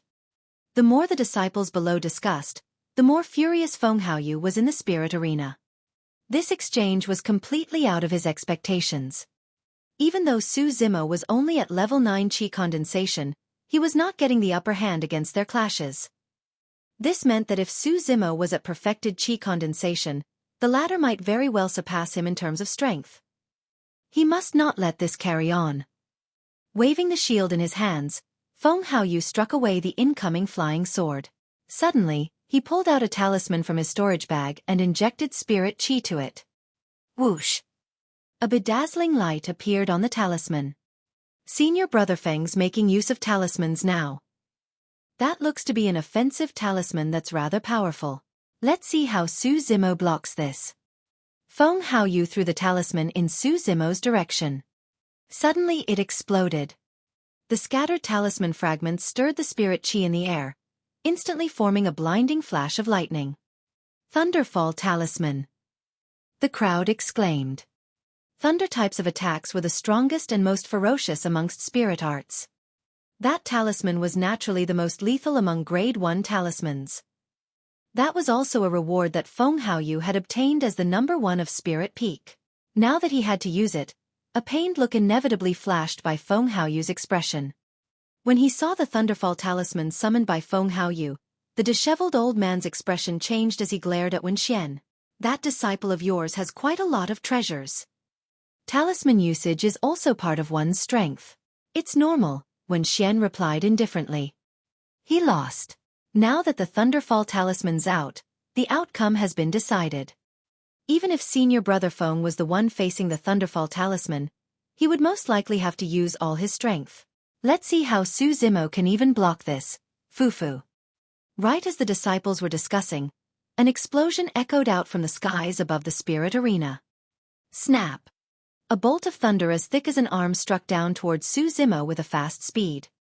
The moment Feng Haoyu had summoned the talisman, Su Zimo had already felt that something was wrong and hurriedly withdrew his 3 flying swords. However, he was still extremely calm. At the same time as the talisman exploded, Su Zimo waved his hands and the 3 flying swords suddenly shuttled through the air, leaving tears in the void. Finally, they joined head to tail in a triangle sword formation. Buzz! A bedazzling light shone through the air below the spot where lightning was flashing. It was the light of formation patterns. A light of formation patterns had actually appeared in the skies above the spirit arena. This is... What's going on? Why is there an array formation? Did someone set up a formation beforehand? Something isn't right. That light of formation patterns seems to have been emanated from Su Zimo's 3 flying swords. The crowd let out a cry of surprise. They were baffled as to what was happening in the spirit arena. As for the 5 peak masters, they shuddered as their expressions changed drastically. Even if Xian Yi was mentally prepared, he could not help but feel excited upon seeing this scene with his own eyes. He exclaimed rapidly, "Good, good. Well done. Our sect finally has a successor for a sword formation master." The disheveled old man burst out into laughter as well. "Good for you, Xian Yi. So, you were secretly nurturing my disciple to be a sword formation master too. Not bad at all." As a golden core, the disheveled old man naturally knew that there was no way Su Zimo could become a sword formation master without Xian Yi's guidance. Wen Xian furrowed his brows in silence. Sword formation master. Most of the disciples below were unfamiliar with the term. Array Peak disciples were the only ones that were shocked when they heard the term. Letting out astounded expressions, they could not help but gasp. Su Zimo's a sword formation master. So what if he's a sword formation master? What's the big deal? A Spirit Peak disciple sneered. Before he could finish his sentence, the thunderbolt from the skies collided with the triangle sword array, and a loud explosion was heard as electricity shot out in all directions. Under the electric current in the atmosphere, Su Zimo's legs separated slightly. His expression was cold as he controlled the sword formation with both hands while his hair spread behind him like a furious mane. He was akin to an immovable god. Ha! He's actually fine? Many disciples were dumbfounded as their eyes nearly popped out. Su Zimo had managed to block the power of the Thunderfall talisman completely with his triangle sword array and was completely undamaged. A disciple secretly exclaimed, "Is a sword formation master that powerful?" "What's a sword formation?" someone could not help but ask. "If I'm not wrong, that's our sect's tripartite sword formation." Array Peak's Zhongwen said in a low voice. "Why tripartite?" someone asked him. Zhongwen explained, "The tripartite refers to heaven, earth and man. With the 3 swords joined head to tail as a foundation, they form the tripartite sword formation. The head is the tail and the tail is also the head. Every single corner of the sword formation has the sharpness of a sword and can both attack and defend." If one were to say that controlling 3 flying swords meant that Su Zimo's strength was increased. A sword formation made up of the 3 flying swords and made use of their combined strength was an exponential increase in strength. The tides had turned entirely. Everyone thought that Feng Haoyu would definitely win after summoning that Thunderfall talisman. However, no one expected that Su Zimo would summon the tripartite sword formation to guard against the thunderstrike entirely. As Lung Ro watched below, she could not help but lament internally, "If I were to go against junior brother Su, I wouldn't be able to break that defense of his sword formation either." In the spirit arena, Feng Haoyu's eyes flashed with surprise when he saw that Su Zimo was able to withstand the Thunderfall talisman. Right then, Su Zimo controlled the tripartite sword formation with both hands. Pointing forward, he commanded softly, "Go!" A triangular sword formation that carried a chilling aura tore through the voids and sped towards Feng Haoyu with a blinding light. Instantly, Feng Haoyu retracted his flying sword and blocked himself from the tripartite sword formation. Clang! When the flying sword met with the sword formation, there was a clashing sound of metals. Feng Haoyu's flying sword was sent flying immediately. However, the tripartite sword formation merely paused momentarily in midair before clashing heavily against Feng Haoyu's silver shield. Bam! With a loud bang, Feng Haoyu's entire body was shaken as he stumbled a couple of steps back. He felt a sweetness in his throat as blood oozed from the corner of his mouth. He was injured. Even in Spirit Peak's face-off, Feng Haoyu was not injured once against the many strong competitors of Spirit Peak. Yet, against a Weapon Peak disciple that was a cultivation realm lower than his, Feng Haoyu was actually injured. Su Zimo's eyes gleamed brightly as he controlled the tripartite sword formation from afar. They hummed and quivered endlessly in the skies, sending forth a massive sword aura and could attack at any moment. It was only at that moment when the crowd realized that the outcome of this match was unpredictable. Su Zimo's strength was enough to pose a threat to Feng Haoyu. Everyone had underestimated the strength of this Weapon Peak disciple. Ha ha ha ha. Suddenly, Feng Haoyu laughed. It was a deep laughter filled with anger. Su Zimo, do you really think that you can win me with this lousy sword formation?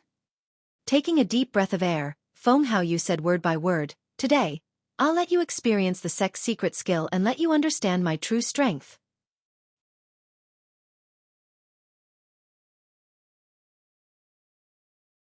Chapter 129, Hexagonal Sword Formations. Chapter 129, Hexagonal Sword Formation. Even though Su Zimo was still calm upon hearing that, the many disciples below were shocked and excited. Senior Brother Feng's finally about to use the sect's secret skill.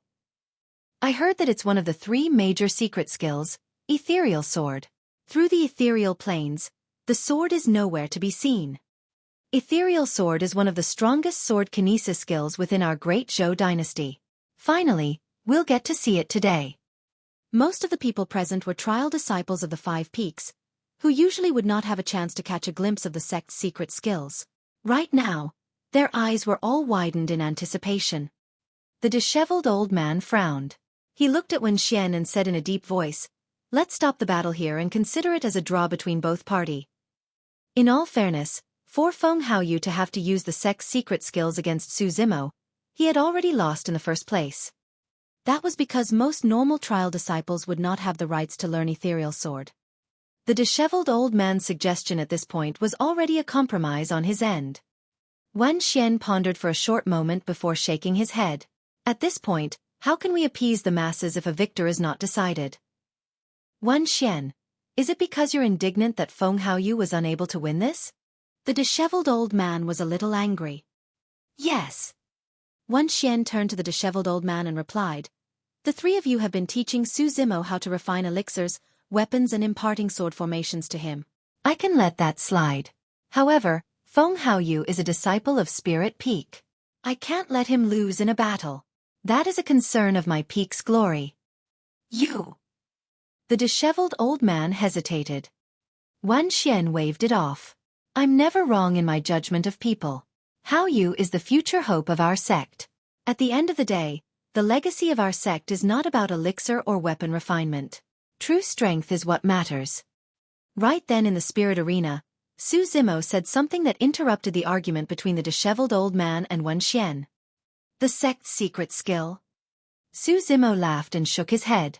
Feng Haoyu, if that's your last resort, you will definitely lose this fight. Everyone was stunned. No one could imagine that Su Zimo would say something like that in the face of the sect's secret skill. Was he looking down on the sect's secret skill or Feng Haoyu? What right did Su Zimo have? Ha ha ha. Feng Haoyu burst out in laughter. Su Zimo, I think you don't know just how strong our sect's secret skill is to speak of that nonsense. Today, I'll teach you how to be a human. Go! Feng Haoyu conjured a sword art as his fingertip emitted a trace of spiritual energy, and injected it into the flying sword. Quivering endlessly, the sword tore through the voids and a series of shadows appeared behind it in a bewitching manner. It was hard to tell between reality and illusion. When he saw that, Wen Xian nodded as his eyes flashed with admiration. The brown-haired youth commented with a grave look. There are 3 levels to Ethereal Sword. To think that Feng Haoyu would have mastered level 1, Shadows, this quickly. Haoyu has a wind spirit root to begin with, and he's the most suited to cultivate Ethereal Sword. Otherwise, I wouldn't have let him learn the sect's secret skill while he's in Qi Condensation Realm, Wen Xian replied indifferently. In the spirit arena, Su Zimo retracted his 3 flying swords which hovered in front of him. Slapping his storage bag, another 3 flying swords appeared in the blink of an eye. Furthermore, all 3 of them were inferior-grade spirit weapons as well. Everyone was stunned. 6 inferior-grade flying swords. That was something completely unimaginable for Qi refinement warriors. What's going on? Holy fuck!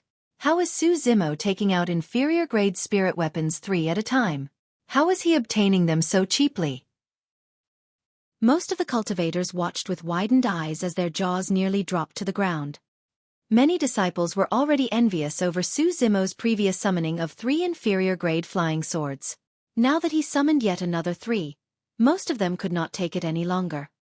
Some of the trial disciples who had joined the sect for many years instantly felt that they had been wasting their time since they hadn't acquired even a single inferior-grade spirit weapon. Yet, Su Zimo had 6 after joining for less than a year. At that moment, most of the disciples finally realized as well. Those 6 identical flying swords could not have been from the sect's spirit weapon chamber. The only possibility was that Su Zimo had refined them himself. This is crazy. Had I known this would be the case, I would have gotten closer to junior brother Su. Perhaps I might even get an inferior-grade spirit weapon from him. Why would I need to learn sword kinesis if I had 6 inferior-grade spirit weapons? I'll just toss them at any opponent I meet and smash them to death. Don't spout nonsense. Senior Brother Feng is in possession of our sect's secret skill. That isn't something that can be defended against by spirit weapons. The crowd was buzzing, but the 5 peak masters remained silent. The disheveled old man furrowed his brows even tighter. Even though having 6 inferior-grade spirit weapons was amazing, they were not match against the sect's secret skill. Sensing the disheveled old man's worries, the brown-haired youth comforted. No matter what, that lad is truly talented in weapon refinement still. As long as we nurture him well, he can still make waves through the sect competition. What the brown-haired youth meant was that even if Su Zimo lost this match, it would not affect his status in the sect. After all, everyone had their own specialties. Su Zimo was talented in weapon and elixir refinement while Feng Haoyu was good in fighting. The both of them had different advantages. However, no one realized that Xueqi, who was standing beside the brown-haired youth, was incomparably nervous. He watched Su Zimo fixedly with a deep excitement in his eyes. Indeed, 6 flying swords alone won't be enough to defend against the sect's secret skill. But it was. In the spirit arena, Feng Haoyu's expression changed momentarily when he saw the 6 flying swords summoned by Su Zimo. However, that change disappeared almost instantly as he scoffed coldly. Su Zimo, you're way too naive. You really think that you can defend against my sword just because you have 6 inferior-grade flying swords? Go! A cold glint flashed in Feng Haoyu's eyes as he hollered. The sword tore through the voids with a chilling aura, letting out a soul-rattling explosion. A series of shadows formed behind the sword, confusing any onlookers. Su Zimo was calm as he waved his hands continuously, controlling the 6 flying swords in the air. Swoosh, swoosh, swoosh. The 6 flying swords intertwined, leaving streams of sword chi. The tripartite sword formation was a triangular sword formation. The hexagonal sword formation was an evolution of that. By combining 2 tripartite sword formations, it formed the hexagonal sword formation. It was a great enhancement, be it in terms of offense or defense. What is this? That hexagonal star formed by the sword formation looks familiar? I think that's the emblem on Peak Master Xueqi's sleeves. Everyone instinctively looked towards Xueqi. By now, Xueqi had already stood up and was visibly emotional as he nodded. Good, good. Well done. You have actually managed to master the hexagonal sword formation. All other 4 peak masters let out looks of disbelief. There was only a single sword formation master within the sect, Xueqi. As golden cores, they naturally knew how difficult it would be to become sword formation masters. The hexagonal emblem etched on Xueqi's sleeves was a display of his pride. And now, the hexagonal sword formation has appeared once more. However, it came from the hands of a chi refinement warrior that shocked everyone. Ethereal Peak. Within Ethereal Palace. Sect Master Ling Yun's heart skipped a beat as he suddenly opened his eyes. A strange glint flashed in his eyes as he murmured, "The hexagonal sword formation?" Above the clouds in the skies of Array Peak, a gigantic pair of wings were faintly visible. A pair of eyes were also silently watching everything unfold in the spirit arena. Foo-foo, that lad. Not bad. Not bad at all.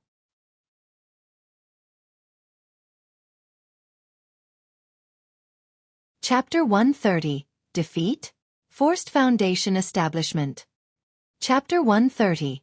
Defeat? Forced Foundation Establishment. The 6 flying swords formed the hexagonal star sword formation, and a bedazzling light of formation patterns blocked in front of Su Zimo. Feng Haoyu's attack was extremely swift as shadows were produced endlessly from his sword. It was difficult to distinguish where the sword was through vision anymore. However, the advantage of a sword formation was reflected at this moment as well.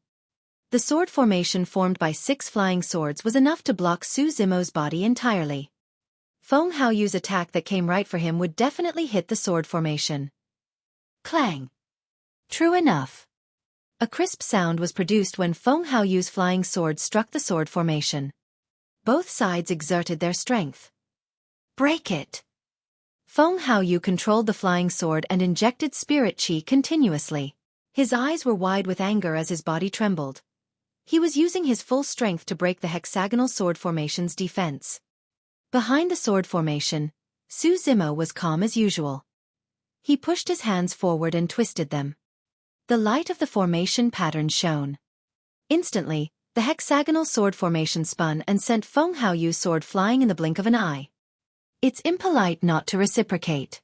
Feng Haoyu, have a taste of my sword formation's power too. Let's see if your secret skill can block this. Su Zimo stopped the hexagonal sword formation from spinning and pointed forth with his finger. In midair, the blinding light of the gigantic hexagonal sword formation tore through the voids and smashed towards Feng Haoyu. All disciples of the 5 peaks felt their hearts pounding as they watched with bated breath. Everyone realized that this may very well be the move that reveals the outcome of the fight.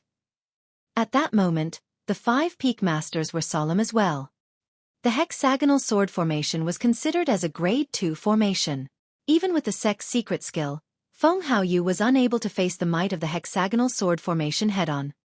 From the point of view of the golden cores, Feng Haoyu had no chance of winning at all. If Feng Haoyu were to give up on defense at that moment and continue to control his flying sword to unleash the sect's secret skill to strike at Su Zimo, he might stand a shot at victory. However, that would require a kind of fearlessness to cast life and death aside. In a flash, Feng Haoyu's expression changed. Feng Haoyu subconsciously chose to defend himself against the terrifying might of the approaching hexagonal sword formation. Go! Conjuring the ethereal sword art, Feng Haoyu injected all the spirit chi he had into his flying sword to defend against the incoming hexagonal sword formation. When he saw that, Wen Xian sighed gently with a look of disappointment. He was defeated. If Feng Haoyu chose to fight head-on, this was a fight he was bound to lose. Bam! The flying sword smashed against the hexagonal sword formation, and it exploded with a loud boom. Sparks flew as a surge of heat spread out. The sword formation trembled and almost dispersed. However, it soon stopped quivering and stabilized. As for Feng Haoyu's sword, it was repelled entirely. The hexagonal sword formation paused for a slight moment before continuing to crush forward. Ah! Gasps could be heard from the crowd as they saw this. Everyone realized that this elite who had won first place in yesterday's Spirit Peak face-off might very well be defeated.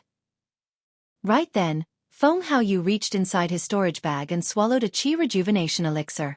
Summoning his silver shield, he roared and pushed forward. Clang! Clang! Clang! The hexagonal sword formation spun and struck at the silver shield repeatedly.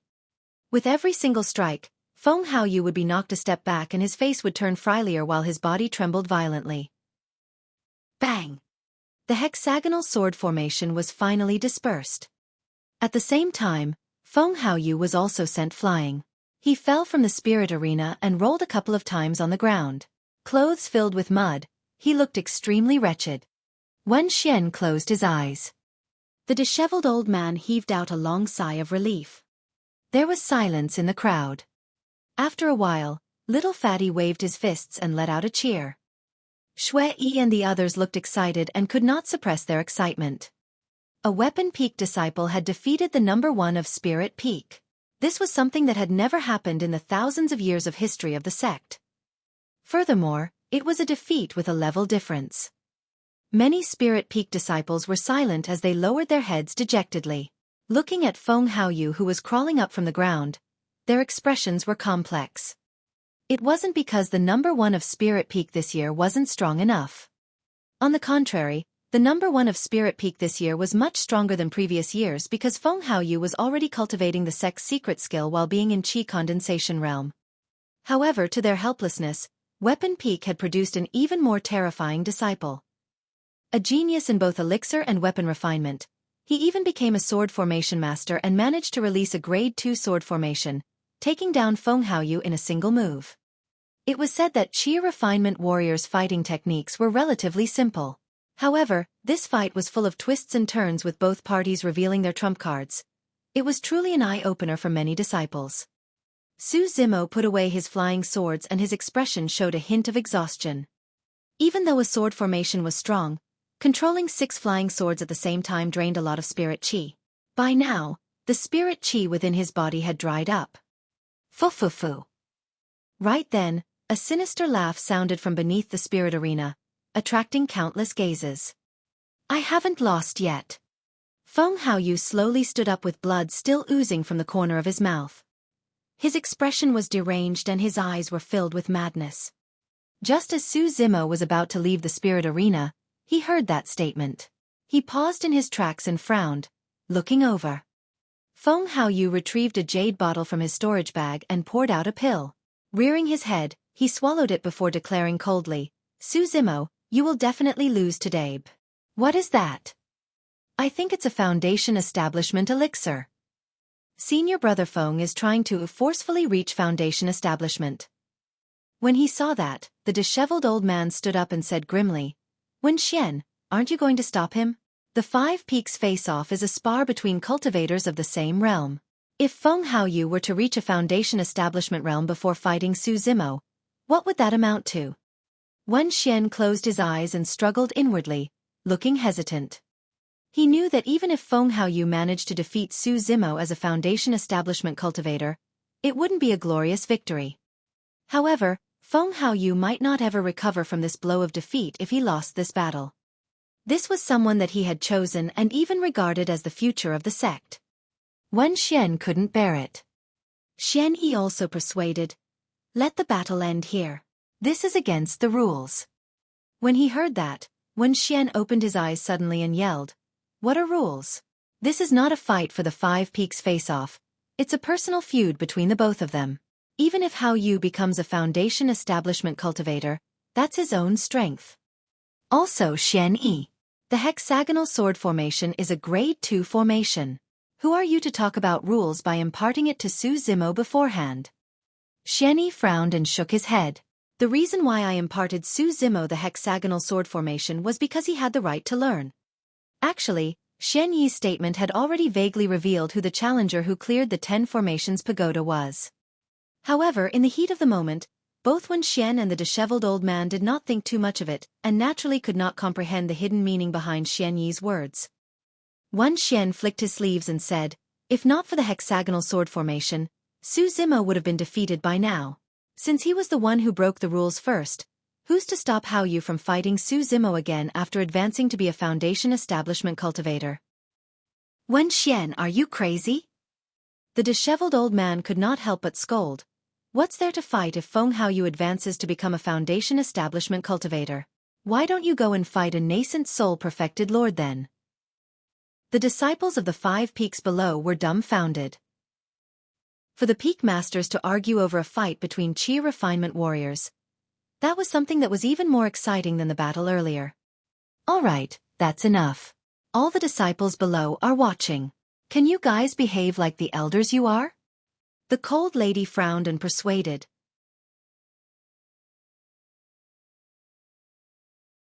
Chapter 131.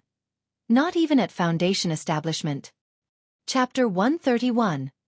Not even at Foundation Establishment.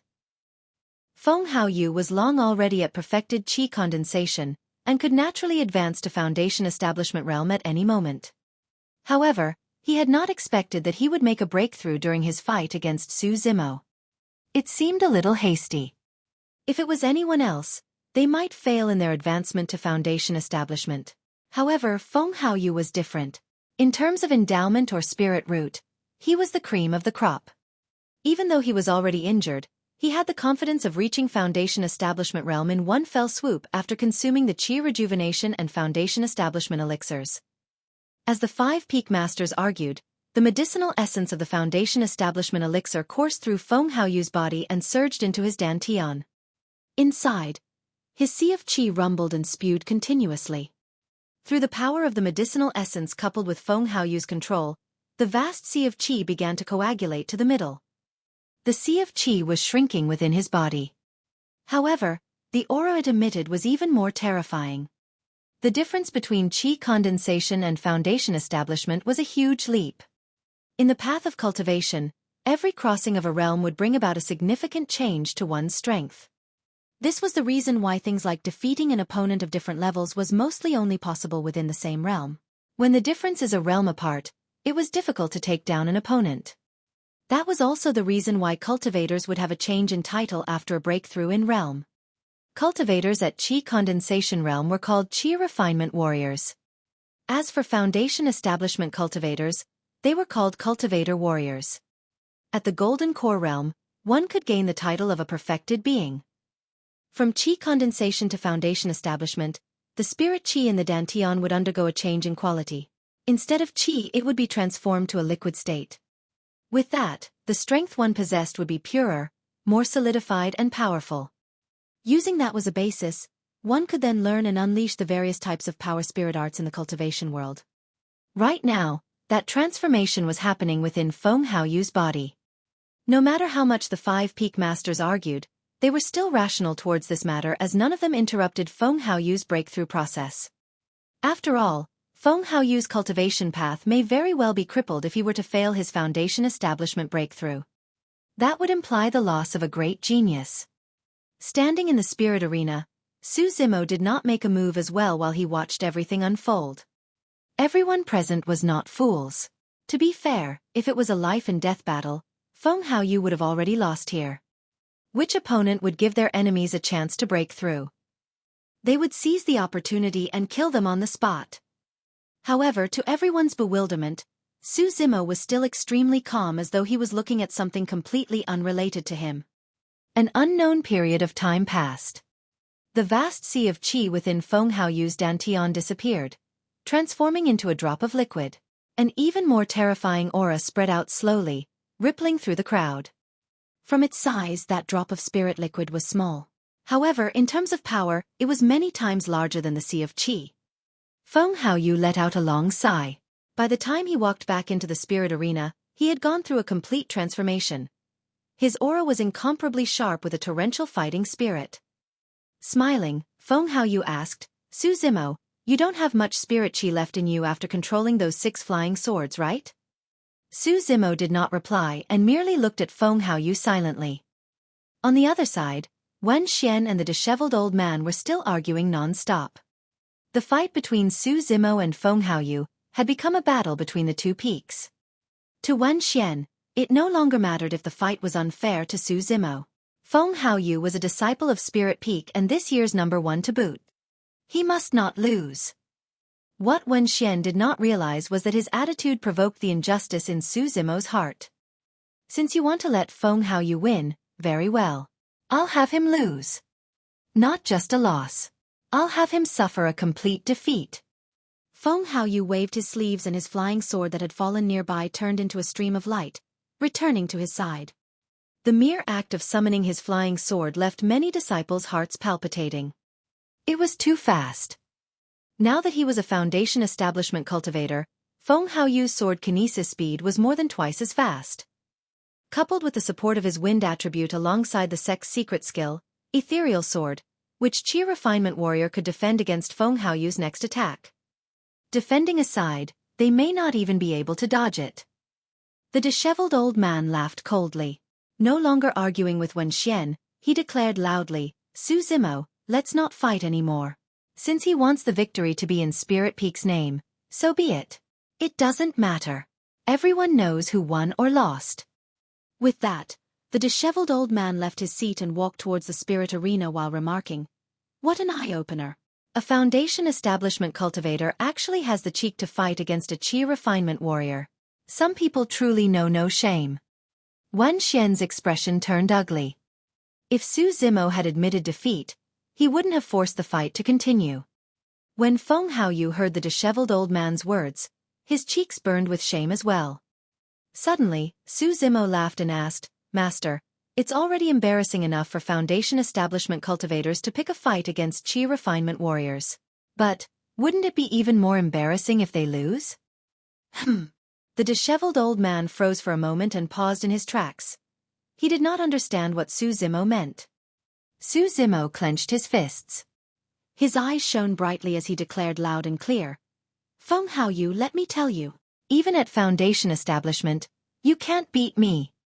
Such arrogant words. Prepare to die. A trace of ruthlessness flashed through Feng Haoyu's eyes. Conjuring a sword art in both hands, he hollered as his flying sword suddenly burst forth, leaving shadows in its wake. The sword chi was like ice that sent shivers down one's spine. Ah! A wave of shock and astonishment could be heard from the crowd. That strike was way too fast. Everyone had merely felt a flash before their eyes, and the flying sword had already pierced right in front of Su Zimo. But the next moment, everyone's exclamations stopped. The disciples of the Five Peaks discovered in shock that out of nowhere, Su Zimo had disappeared from where he was too. Bang! Suddenly, a loud bang echoed from the spirit arena. A footprint appeared where Su Zimo was originally standing, shattering the surrounding stone slabs and leaving a spider web-like crack. Everyone focused their attention. In midair, a green shadow burst towards Feng Haoyu with lightning speed. A crisp sound rang out as the flying sword crossed with that shadow. If the sword had pierced Su Zimo, it would definitely flash with a bloody glow. However, there were no traces of blood on the spirit arena. He had dodged it.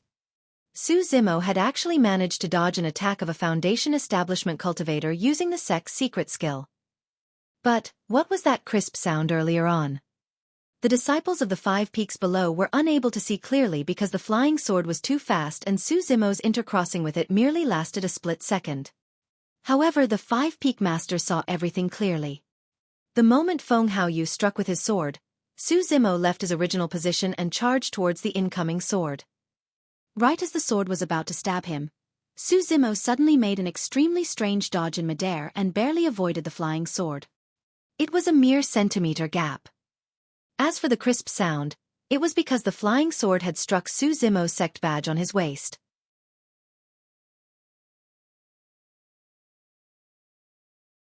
Chapter 132. It's him, number 1 of 4 peaks. Chapter 132. It's him, number 1 of 4 peaks. In the spirit arena. No one could understand Feng Haoyu's feelings at the moment. When he saw Su Zimo charging at him, Feng Haoyu felt that he was not facing a human, but a savage and brutal demon. He could clearly see a red glint in the depths of Su Zimo's eyes. Thick, dense veins also popped up on Su Zimo's face. It was a shocking and horrifying sight. Ah! Losing his composure, Feng Haoyu subconsciously summoned his silver shield to block in front of him. When Su Zimo arrived before Feng Haoyu, he took a last step and landed with a loud thud, causing the entire spirit arena to shake. Splash! Su Zimo's blood rumbled and a shocking sound of waves could be heard by all the cultivators present. Swoosh! Su Zimo raised his arm in midair. The clothes on his arm were all tattered and torn into pieces. What appeared before everyone was a muscular arm as thick as a python with green veins popping out and intertwining with the flesh. It was as though water was gushing forth with an explosive amount of power. When his fist was thrown out, his flesh expanded once more and it looked like a gigantic stamp was falling to the ground with a shocking aura. At that moment, everyone had an illusion. Even though Feng Haoyu was a Foundation establishment cultivator, he was insignificant as an ant against Su Zimo's fist. Bam! The fist met with the silver shield and let out a deafening, earth-shattering explosion. The disciples felt their hearts pounding alongside the explosion as they could not help but gulp. Crack, crack, crack. A strange sound rang out. First, a gigantic crack appeared on the silver shield in Feng Haoyu's hands. It then slowly spread out and covered the entire shield. Shattered. An inferior-grade spirit weapon was shattered by Su Zimo with his bare hands. The crowd was dead silent.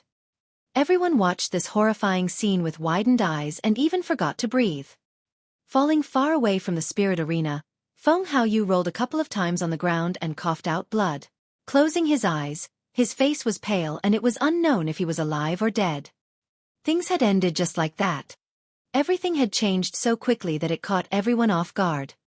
This was initially Feng Haoyu's victory after he had advanced to Foundation Establishment realm. However, the tides were suddenly turned as he was sent flying out of the spirit arena with just a punch from Su Zimo. Everyone's first reaction was that Su Zimo had cultivated some extremely powerful body tempering technique. However, why did that tempering technique seem like it was some demonic technique? By now, the blood on Su Zimo's face had faded away gradually. However, all the cultivators had witnessed the scene just now. In the spirit arena, Su Zimo lowered his head and calmed his blood repeatedly. Even though he had deliberately suppressed himself for that strike, the new blood cultivated from the marrow cleansing section had already been swapped into his marrows, and it was difficult to distinguish or even control it properly. Thankfully, Su Zimo did not let out any obvious signs of demonification. Even then, that scene attracted the attention of the 5 Peak Masters. At that moment, all 5 Peak Masters stood up with a solemn expression as they glared at Su Zimo with suspicion and scrutiny. Suddenly, on the other end of the spirit arena, a bright bedazzling light burst forth and diverted everyone's attention. The light came from the 10 formation steel. Suddenly, a change happened on the first row of the 10 formation steel. In place of the blank space, a name appeared, Su Zimo. Su Zimo, cleared level 10, 7 days 18 hours. That row of words caused an uproar. Su Zimo? Why is it Su Zimo? This doesn't make any sense. Is something wrong with the 10 formation steel? Su Zimo was the mysterious challenger. Disciples of the 5 Peaks were so shocked that they couldn't speak properly. Suddenly, a disciple yelled, "Guys, look! That's Su Zimo's sect badge." Everyone looked down. At the feet of the 10 formation steel was an inferior-grade flying sword and a sect badge. That flying sword belonged to Feng Haoyu. As for the sect badge, it was Su Zimo's. "I've got it!" Someone suddenly shouted. When senior brother Feng and junior brother Su exchanged blows earlier on, senior brother Feng's flying sword knocked junior brother Su's sect badge off and it struck the 10 formation steel by coincidence. At that, everyone finally understood. But then, everyone was shocked by an even more unacceptable fact. Su Zimo was the mysterious challenger. That meant that he should have been the number 1 of Array Peak this year. Since Spirit Peak's master had previously forbidden Su Zimo from entering Spirit Peak, he was unable to take part in the face-off. However, Su Zimo had defeated the number 1 of Spirit Peak today. That was akin to him being this year's number 1 of Spirit Peak. Coupled with Elixir and Weapon Peaks, Su Zimo had achieved the unprecedented number 1 of 4 peaks. The way everyone looked at Su Zimo gradually changed. They could no longer use the term genius for someone like that. He was a monster. Little Fatty was completely stumped. He could not help but recall Su Zimo once mentioning casually in his cave abode that it was nothing to clear the formations. Back then, he was displeased and even told Su Zimo earnestly to be humble and to keep a low profile. "Bro, this is being way too humble," Little Fatty cried. However, he knew that this was not Su Zimo's fault. Su Zimo had mentioned that he was the mysterious challenger as well. However, little Fatty was the one who did not believe him, thinking that it was a casual remark. Zhong Wen of Array Peak chuckled bitterly and murmured to himself, "I've made countless guesses as to who you are. Yet, I would have never imagined that you were a disciple of another peak. Someone who had joined the sect for less than a year to boot." Sigh. A strange glint appeared in Lang Ro's eyes as she could not help but wonder internally, given more time, would you take away my position as number 1 of Talisman Peak too? The many disciples aside, even the 4 peak masters were stunned. Because Xueqi already knew about it, he was not taken aback. However, the other 4 peak masters were filled with disbelief. When Xian looked towards Xueqi apologetically. At first, he misunderstood that Xueqi had broken the sect rules by imparting the hexagonal sword formation to Su Zimo without permission. Now when Xian finally understood that Xueqi had done it because Su Zimo had earned the right to learn it. Suddenly, when Xian recalled something even more important. With a swift motion, he appeared beside Feng Haoyu and checked the latter before heaving a sigh of relief. Feng Haoyu had merely fainted over and his life was not in danger. Wan Xian dug out an elixir from his storage bag and popped it into Feng Haoyu's mouth. He then raised his head and looked at Su Zimo in the spirit arena with burning eyes. Right now, Su Zimo had already calmed his blood and returned to normal. Even though the 5 peak masters said nothing, they required an explanation from Su Zimo. Otherwise, even if he was the number 1 of 4 peaks and an unprecedented monstrous genius, they would absolutely not retain him.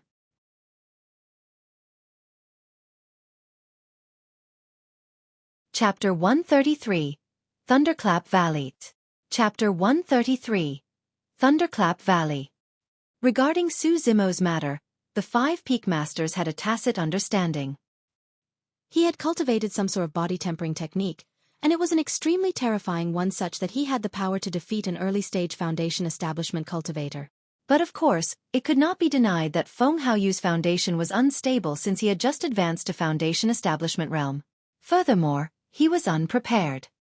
Even though Su Zimo had won this fight, all 5 peak masters felt that the outcome would be indeterminate if they were to fight again. Firstly, it was worth suspecting the origins of this body-tempering technique. Something so terrifying could very likely be a secret of some sect out there, similar to Ethereal Sword. If that was the case, they would have to think about Su Zimo's background and identity. Could he be sent by other sects to hide in Ethereal Peak? Did he have some ulterior motive for joining Ethereal Peak? That was something intolerable for any sect. If they were to discover a spy, a light punishment would be to maim him of his cultivation or kick him out of the sect. Even a heavy punishment of killing him outright was considered to be normal. Secondly, that body-tempering technique did not seem as though it was from the orthodox path. Instead, it seemed like a demonic technique. If that was the case and it was proven that Su Zimo was someone of the demonic path, all the more he shouldn't be kept. Despite admiring his talents, all 5 peak masters would have him killed on the spot. Something as such was non-negotiable. The path of immortals and demons was different to begin with and couldn't coexist. There was no way they would let someone of the demonic path stay in the sect to plot against them. They then recalled all the various abnormalities about Su Zimo since he had joined the sect. The explosion of the spirit testing gate. He ascended the peak against Little Crane's obstruction. He slashed at Xueqi after clearing the 8 distresses formation. He managed to cultivate a level 3 spirit fire right after joining the sect. Su Zimo, do you have anything to say for yourself? The cold lady asked frostily. A look of pity flashed through Xueqi's eyes. He had initially thought that Su Zimo could become the sect's 2nd sword formation master. However, he would not permit it if that sword formation master was someone on the demonic path. Killing demons was the duty of orthodox cultivators. Since Ethereal Peak was one of the 5 main sects of the Great Zhou dynasty, this was naturally something non-negotiable. Furthermore, the talent displayed by Su Zimo was way too extraordinary. If he was truly someone of the demonic path, he must not be kept alive. He would definitely grow up to be a powerhouse of the demonic path and would turn into a great nemesis of all orthodox sects. Su Zimo did not know how he should explain things. However, through the gazes of the 5 peak masters, he understood that he could be met with a gigantic predicament. He could not get through this. A calamity of life and death. Right as Zimo was about to speak, a loud and clear sound of a crane could be heard from the clouds above the heavens. Swoosh! The winds howled as a gigantic pair of wings covered half the skies, shrouding them with a large shadow. Everyone subconsciously looked up. A humongous crane descended from the skies. Flapping its wings, sand was blown everywhere. The clothes of many disciples fluttered in the wind. Some disciples even lost their footing against the strong wind and swayed. The mystical guardian beast had suddenly appeared. No one had expected that a match between two chi refinement warriors would trigger such an immense existence in the sect. In the eyes of many disciples, the crane was the most mysterious existence in the sect. Rarely seen, it was said that the crane was even older than the sect itself. However, one thing was certain. The strength and status of the crane surpassed even the 5 peak masters. Greetings, Senior. Instantly, the 5 peak masters bowed respectfully at the arrival of the crane.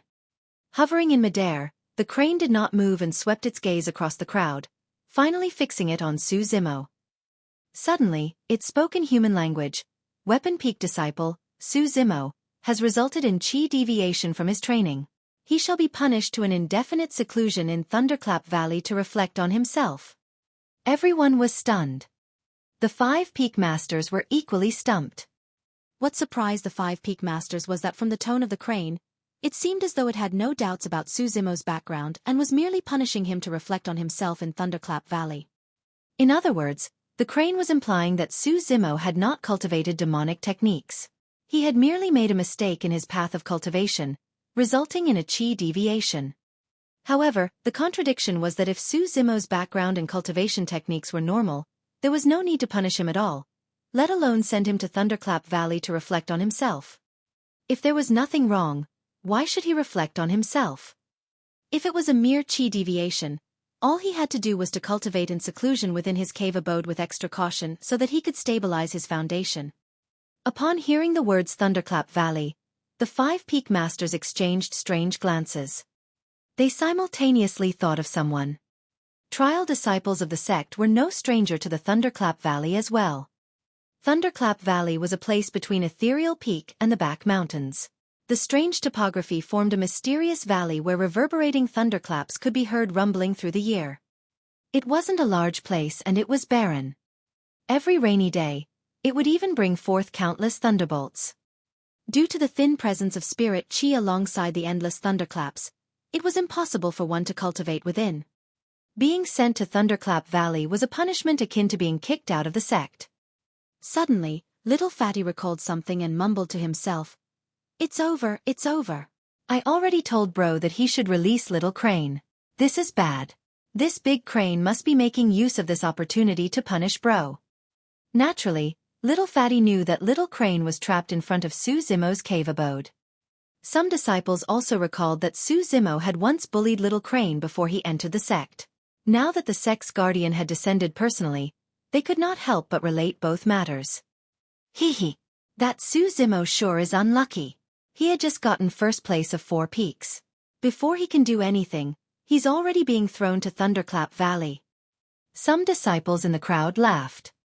It should be fine. He'll still be equally powerful when he returns. Humph. Didn't you pay attention to the main point of Senior Crane? That person continued. Senior Crane mentioned an indefinite amount of time for him to reflect on himself. That means that Zimo will not be able to leave without Senior Crane's permission. It can't be that ruthless, right? Another disciple jumped in fright. That person shrugged and said, even if that's not the case, he won't be able to cultivate within. If it locks him for a good 10 years, we'll all be Foundation Establishment cultivators and inner sect disciples by the time he comes out. Even if he's the number 1 of 4 peaks, so what? He'll still be just a level 9 chi refinement warrior. Many disciples could not help but feel secretly alarmed when they heard that. Zimo remained silent in the spirit arena. In truth, he knew very well that the crane was not sending him to Thunderclap Valley as a punishment.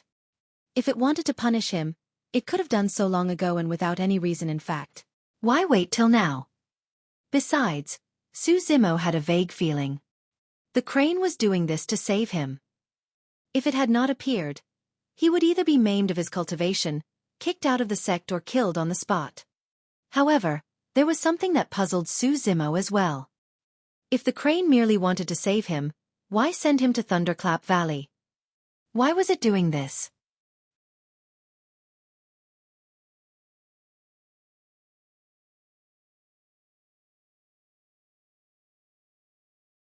Chapter 134. Exposed. Chapter 134. Exposed. Even though the 5 Peak Masters were perplexed, none of them dared question a decision the mystical guardian beast had descended personally to make. The crane soared into the skies, causing strong winds to howl as it flapped its wings. No one saw what it did, but Su Zimo's body was lifted off the ground uncontrollably, and in the blink of an eye, they disappeared from everyone's sight. After the crane left, the 5 Peak Masters exchanged glances and rushed to Ethereal Peak. They had to inform the sect master about it given the strange circumstances of the incident. Even after the 5 Peak Masters left, all the disciples remained where they were and started discussing. Senior Crane is incredible. To think that it comprehends human language and can even speak it. I heard that once demons reach a certain realm, they're able to speak like human. That's not all. It's said that some powerful demons can even take on human form, looking entirely identical on the surface. For many disciples who had joined the sect for a couple of years now, this was their first time seeing the true appearance of the mystical guardian beast, and they were filled with curiosity. Sigh, Senior Brother Feng really suffered a huge blow this time. He had boasted that he wanted to obtain number 1 of 3 peaks. In the end, he only managed to get number 1 of Spirit Peak. Number 1 of Spirit Peak? But, he still lost to Junior Brother Su. It's not just Senior Brother Feng. I think this is a huge blow for the entire Spirit Peak. That's right. Back then, the Peak Master even forbade Junior Brother Su from stepping foot into Spirit Peak. Little did he expect that Junior Brother Su would take down his number 1. Number 1 of 4 peaks. Who would have guessed that the mysterious challenger was Junior Brother Su? Sigh. Ethereal Main Peak. Ethereal Palace. The 5 Peak Masters arrived at the same time. Seated at the top of the palace, Sect Master Ling Yun looked as though he was resting with his eyes closed. Wen Xian cupped his fists. Sect Master, Su Zimo and Feng Haoyu fought on a Ray Peak Spirit Arena today. In the end. I know. Before Wen Xian could even finish, Sect Master Ling Yun interrupted him. Ling Yun opened his eyes. They were like stars, deep and mysterious. He spoke in a low voice. The crane has its plan regarding this matter. Sect Master, Su Zimo's body tempering technique is not simple. Among the 5 major sects of the Great Zhou dynasty, Southern Mountain's sect is the strongest in body tempering. Since Su Zimo is not cultivating in the demonic path, could he be cultivating a secret skill of Southern Mountain sect? The brown-haired youth asked out of worry. I don't know either. Sect Master Ling Yun shook his head. The 5 Peak Masters were speechless. Wen Xian frowned. Sect Master, Senior Crane is a demon at the end of the day. Ling Yun's expression changed and his gaze suddenly turned extremely sharp. Narrowing his eyes, he asked, Wen Xian, what are you trying to imply? A suppressive aura surged forth from him as Wen Xian's face turned pale and he no longer dared to continue. The tension within Ethereal Palace turned extremely oppressive and cold all of a sudden. After a moment, Xianyi spoke, Sect Master, Wen Xian meant no harm. It was just that Su Zimo's behavior reminded us of that person back then. If Su Zimo is just like him, we'll have to keep an eye on him from now on. There's no need to worry. Leave this matter to the crane. After pausing for a moment, Ling Yun continued, even though the crane is a demon, it conquered through the cultivation world with our founder master and established Ethereal Peak. You should not doubt it. Moreover, do you think that Ethereal Peak can become one of the Great Zhou dynasty's 5 major sects if not for the crane guarding over us? When they heard that, the 5 Peak Masters shuddered. They had long known that the crane held a special status in the sect. However, humans and demons were completely different beings and had different goals as well. The concept of coexistence was one that wasn't common. However, the 5 of them had not expected that the crane actually held such importance for the sect. You can leave. Ling Yun waved his hand. After the 5 Peak Masters left, Ling Yun's face revealed a hint of exhaustion. Deep in his eyes, there was a trace of slight worry. Enveloped by an invisible energy, Xueqi was sent to a valley before long. After stepping on the ground, Xueqi looked over. He was surrounded by mountains and barren land. Bang! Boom! Boom! Bang! Boom! Boom! The sound of muffled thunder reverberated in the valley deafeningly. Xueqi frowned. The spirit chi in this valley was extremely thin. Coupled with the disruption of the thunder, it was almost impossible to cultivate. If he stayed here, every day would truly feel like an entire year. After placing Xueqi on the ground, the crane circled in mid-air and suddenly fell. By the time it landed on the ground, it had transformed into a beautiful woman. Her red hair was coiled up, looking graceful and noble. Xueqi was stunned on the spot. The red-headed beauty before him was no different from a real human. If he had not known beforehand, Xueqi would not have imagined that it was a crane before him. With a single wave of her hand, the red-headed beauty formed a barrier around them that isolated the sound of thunder outside. "Do you know why I brought you here?" She looked at Xueqi with a gentle gaze. "I don't." Xueqi shook his head. The red-headed beauty's following words made Xueqi pale in shock and panic. "The demon technique that you're cultivating is very powerful," the red-headed beauty said shockingly. Xueqi's expression changed and his heart thumped furiously. Instinctively, he lowered his head to try and conceal the shock in his eyes. What did Senior Crane mean by that? Is it testing me or has it discovered something? Many thoughts ran through Xueqi's mind as he stood rooted on the spot. "If I was testing you, your reaction would be all the answer I need." The red-headed beauty laughed. "Don't worry. I naturally didn't want to expose your secret since I brought you here." Xueqi asked, "When did you discover it, Senior?" "Half a year ago, you knocked out a Spirit Peak disciple with a single push. Even though it was momentary, you let out the blood aura of a demon. While others may not notice it, a demon like me is naturally extremely familiar with that aura," the red-headed beauty explained. After pausing for a moment, she continued, "You are still human now, but with the passage of time, you will completely turn into a demon once your blood is completely swapped with the newly generated demon blood. By then, you will lose all traces of your humanity." Xueqi remained silent. This was something he had realized as well. Otherwise, he wouldn't have stopped cultivating the marrow cleansing section in the past half a year. No matter what, Xueqi was still human. Even if he cultivated the mystic classic of the 12 demon kings of the great wilderness, he did not wish to transform into a demon. As though she could read his mind, the red-headed beauty said once more, "Even if you stop cultivating that demon technique, your body is already infused with demon blood. If you aren't careful, you will be exposed. I'm sure I don't need to explain what would happen if you get exposed." Xueqi nodded. If they knew that he was a demon, the sect would either kill him or force him into a blood oath to become someone's spirit beast. Even if he escaped from the sect, Xueqi would have a hard time advancing in the cultivation world. All cultivators out there only deployed those two methods towards demons.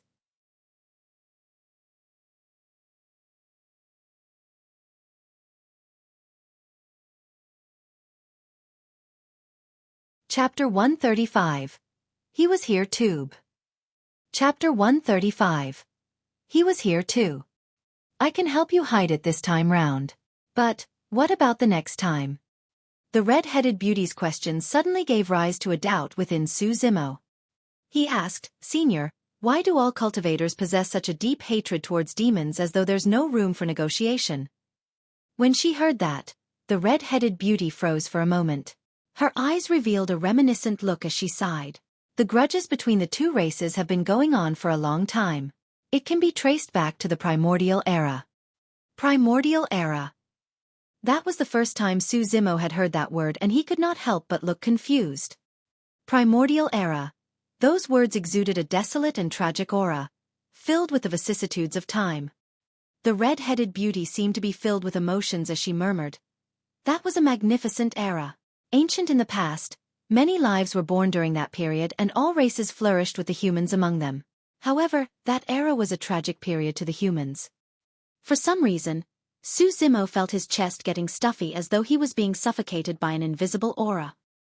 He could merely feel the pressure just by hearing the crane talk about that period of time. It was hard to imagine how things would be like if he was born in that era faced with those circumstances.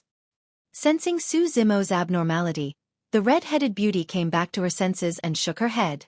Let's not talk about it anymore. All you have to know is that after the primordial era, Tianhuang mainland went through the ancient era before coming to this point of time. The feud between the two races had spanned through 2 eras, and it is a hatred deeply ingrained in the blood of their descendants. It's impossible to resolve it. Su Zimo nodded. With a thought he asked, Senior, did you bring me here because you have a method of removing the hidden ailment within my body? I do have one, but I don't know if it will work. The red-headed beauty continued. A genius once appeared in the sect. His talent was similar to yours and he was regarded as the future hope of the sect. However, he eventually betrayed the sect and fell into the demonic path, never returning since. Was he also a fiend cultivator? Su Zimo asked in surprise. No. The red-headed beauty shook her head. He had an eccentric personality and was extreme in his methods. After he showed signs of entering the demonic path, the sect realized it and locked him here in seclusion to reflect on himself. True enough, with the Thunderclaps here, he managed to cleanse the demonic chi from his body. Su Zimo asked, What you mean to say is that I'm able to remove the demonic chi and blood through the help of thunder? The red-headed beauty nodded. Pausing for a moment, she continued, however, the demonic technique you're cultivating is extremely powerful. I don't know if this idea will work. But, how do I make use of the thunder? I don't understand at all. Su Zimo looked confused. I don't know about that either. Su Zimo was speechless. Could he cleanse the demonic chi in his body just by sitting here and listening to the rumbling thunder?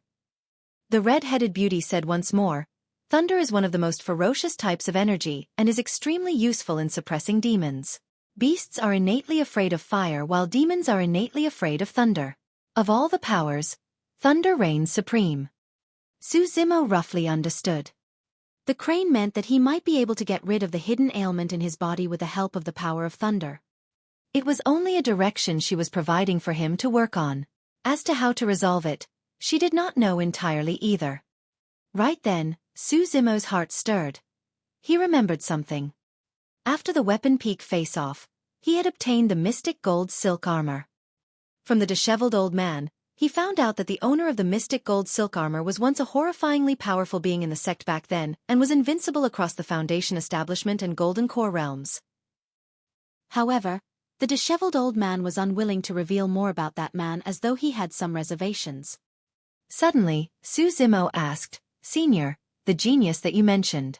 Was he wearing a mystic gold silk armor back then which was a Connate spirit weapon? A look of surprise flickered through the red-headed beauty's eyes as she asked, You actually know about this?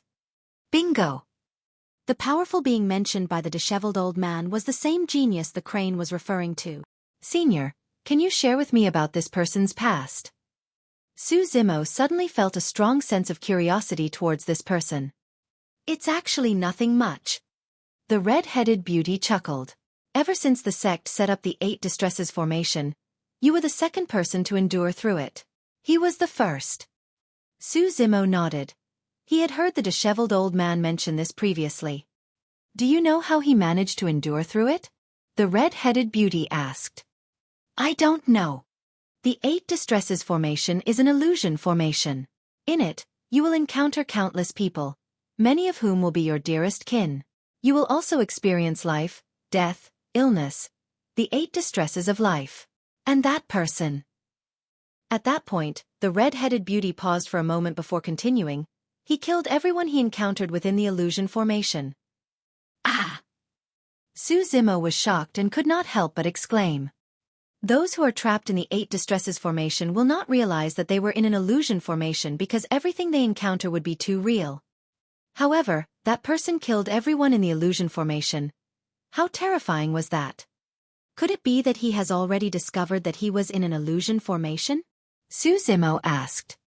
I'm not sure. The red-headed beauty shook her head. However, he had not started on chi condensation at that time, so he should not have realized it. Forget it.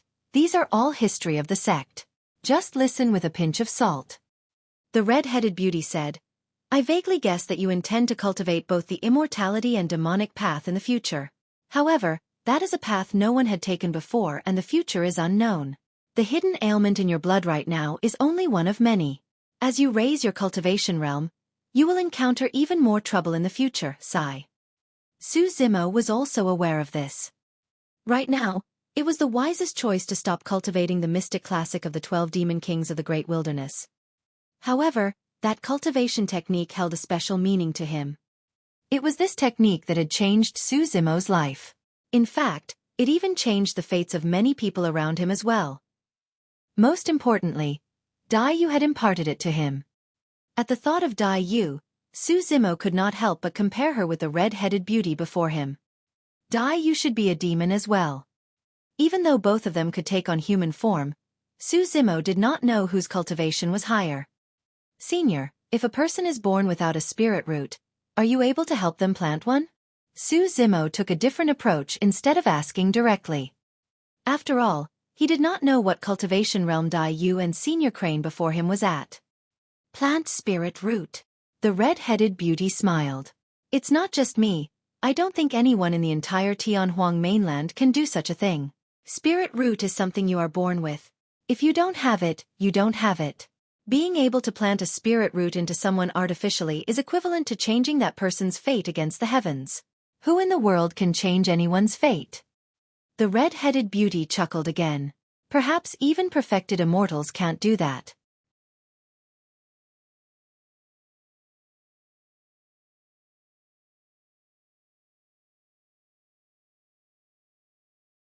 Chapter 136.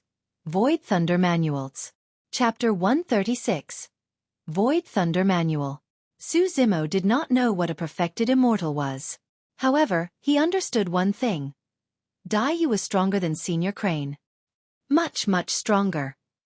He pondered for a while before asking again, Senior, if I'm unable to cleanse the demonic chi within me using the thunder of this place, does that mean I'll have to stay here forever? After all, she had only provided him with a direction. Zimo had to figure out how to get rid of that hidden ailment himself. 1 year. I'll give you 1 year. The red-headed beauty said, if you can't do it within a year, we can only think of another way. Zimo nodded. Don't be discouraged. That person back then did it and your endowment is not inferior to him. Perhaps you can do it too, consoled the red-headed beauty before she left. Losing the barrier around him, the rumbling thunder resounded within Zimo's ears in a shocking manner once more. The area of the valley was not large. Looking around, Zimo could not find any place to stay. He then assumed a lotus position and listened to the rumbling of the thunder in the valley, trying his best to discover the secret within it. Day after day passed. Zimo sat within the Thunderclap Valley without his cultivation growing at all. The demonic chi within his blood was still there and did not show signs of subsiding. During this period of time, the spirit tiger and little crane would sneak over to visit him and bring him food. Normally, disciples were not allowed to visit someone who was locked in seclusion in Thunderclap Valley. However, little crane's status was special. Furthermore, the spirit tiger and it were not exactly considered as sect disciples.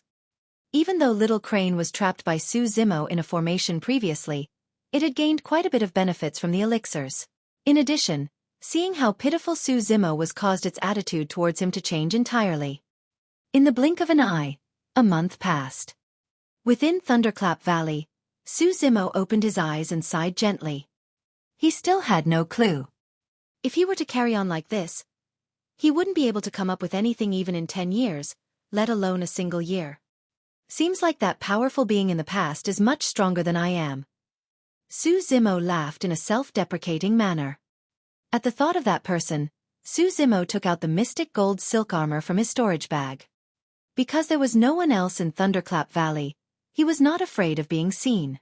Standing up, he channeled the power of blood and instantly, his veins popped up as his flesh and body expanded. Zimo could clearly sense the powerful energy cruising through his blood that seemed as though it could destroy the entire world. It was also that same energy that allowed him to defeat Feng Haoyu, who was in Foundation Establishment Realm. Heaving a deep breath of air, Zimo exerted strength in both hands and lifted the mystic gold silk armor, sizing it up and down. Ever since he had obtained that damaged Connate spirit weapon, this was the first time he was observing it so carefully. The mystic gold silk armor was very thin and extremely soft to the touch. It was hard to imagine that an inner armor so thin could actually weigh 5 tons. Just as Su Zimo was sizing up the mystic gold silk armor, 2 pages of paper dropped out from within and floated to the ground. Su Zimo remarked softly as he glanced sideways. Putting down the mystic gold silk armor, he picked up the 2 pieces of paper. Both pieces of paper looked a little old and exuded an ancient aura. One of the pages was tattered. It was obvious that someone tore away the bottom portion. On the first page was a single sentence while the second page was scribbled with writings. Su Zimo took a look at the first page. This is a technique I obtained in an ancient ruin, the Void Thunder Manual. Even though it's incomplete, it has the Thunder Marrow Cleansing Sutra along with a couple of some other thunder arts that are rather powerful. I will leave it here for any fated individuals. When Su Zimo saw that sentence, he understood. If he was not wrong, the torn second page should be a record of this Void Thunder Manual. These 2 pages of paper were left behind by that powerful being of the sect. With a complicated expression on his face, Su Zimo felt a mix of emotions. For all these years, the mystic gold silk armor had been kept in the spirit weapon chamber and almost entirely covered in dust. If not for someone like him who joined the sect after starting on the path of demonic cultivation, no one else would have laid their hands on this armor, let alone discover its secret within. Every single chi refinement warrior who visited the spirit weapon chamber would select a spirit weapon useful for themselves. Who would choose the mystic gold silk armor? No chi refinement warriors would be able to make use of it.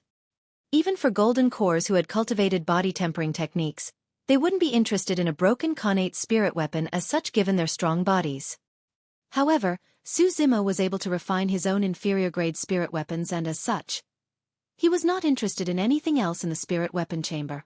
That was the reason why he took such an odd equipment. It was a complete coincidence left to chance.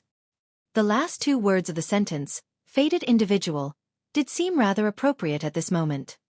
Su Zimo smiled. This powerful being indeed had a rather weird temperament. Even though he betrayed the sect, he chose to leave this technique behind using such an indirect method. In reality, Su Zimo had only just stepped foot into the cultivation world and the only technique he had learned was the Qi Condensation Manual. He hadn't even been in contact with any spirit arts, so how could he possibly comprehend anything just through the sound of thunder? It was the same for this powerful being of the sect back then as well. If he did not have this Void Thunder Manual, he would not have been able to cleanse the demonic Qi within him while he was trapped in Thunderclap Valley. Just as Su Zimo was deep in thought, the first page in his palm crumbled into dust and dissipated into the air. Too much time had passed and the piece of paper had already been corroded by time, turning to dust under the rumbling of the thunderbolts. Logically speaking, the second piece of paper was even older. However, nothing happened to it at all. Su Zimo rubbed the paper carefully and discovered that it was made with a unique material. Despite being rough, it was flexible. While so many years have passed, the writing on it was still clearly visible.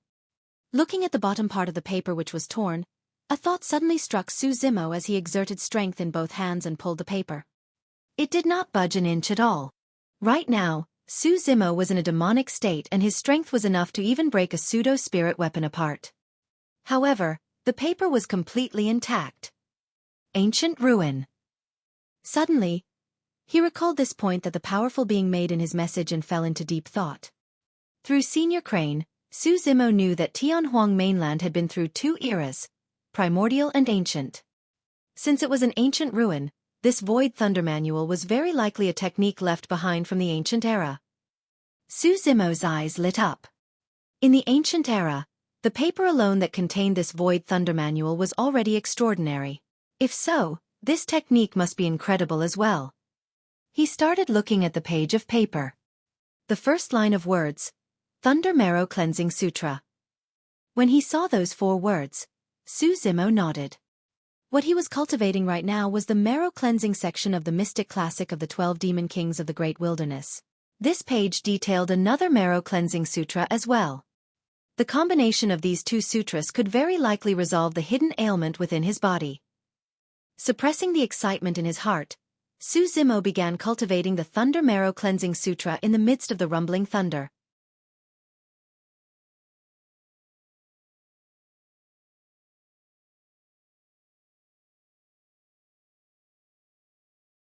Chapter 137. Transformations. Chapter 137. Transformation. A few days later. Within Thunderclap Valley, a green-robed scholar sat on the ground. Every single breath he took gave off an odd series of sounds. Huff, boom. If someone were to stand beside the green-robed scholar, they would be able to clearly hear the shocking sound of tigers and leopards through every single breath he took. Amidst the sound of tigers and leopards, there was a rumbling thunder sound as well. Treacherous and intense, the two completely different sounds shook at his bone marrow continuously, generating new blood. That caused his blood to churn and flow rapidly. Cultivating the Void Thunder Manual was easier than Su Zimo had imagined. Be it the Marrow Cleansing section of the Mystic Classic of the 12 Demon Kings of the Great Wilderness or the Thunder Marrow Cleansing Sutra of the Void Thunder Manual, the underlying concept was to make use of the sounds to vibrate the bone marrow such that the effect of cleansing and swapping new blood could be achieved. With the foundation of the Marrow Cleansing section coupled with the torn page of the sutra, Su Zimo was able to comprehend the profoundness before long. For anyone else, being in a strange place like Thunderclap Valley was something that would be extremely miserable. However, it rendered a godlike assistance for someone like Su Zimo who was cultivating the Thunder Marrow Cleansing Sutra. As time passed by, Su Zimo infused the Thunder Marrow Cleansing Sutra into the Marrow Cleansing section and created a unique breathing and expiration technique of his own. Tiger Leopard Thunder Sound. He could clearly feel the demonic chi within his body being cleansed away by the sound of thunder. However, the power within his blood was preserved perfectly. Moreover, his power of blood turned even stronger and terrifying with the help of the Thunder Marrow Cleansing Sutra.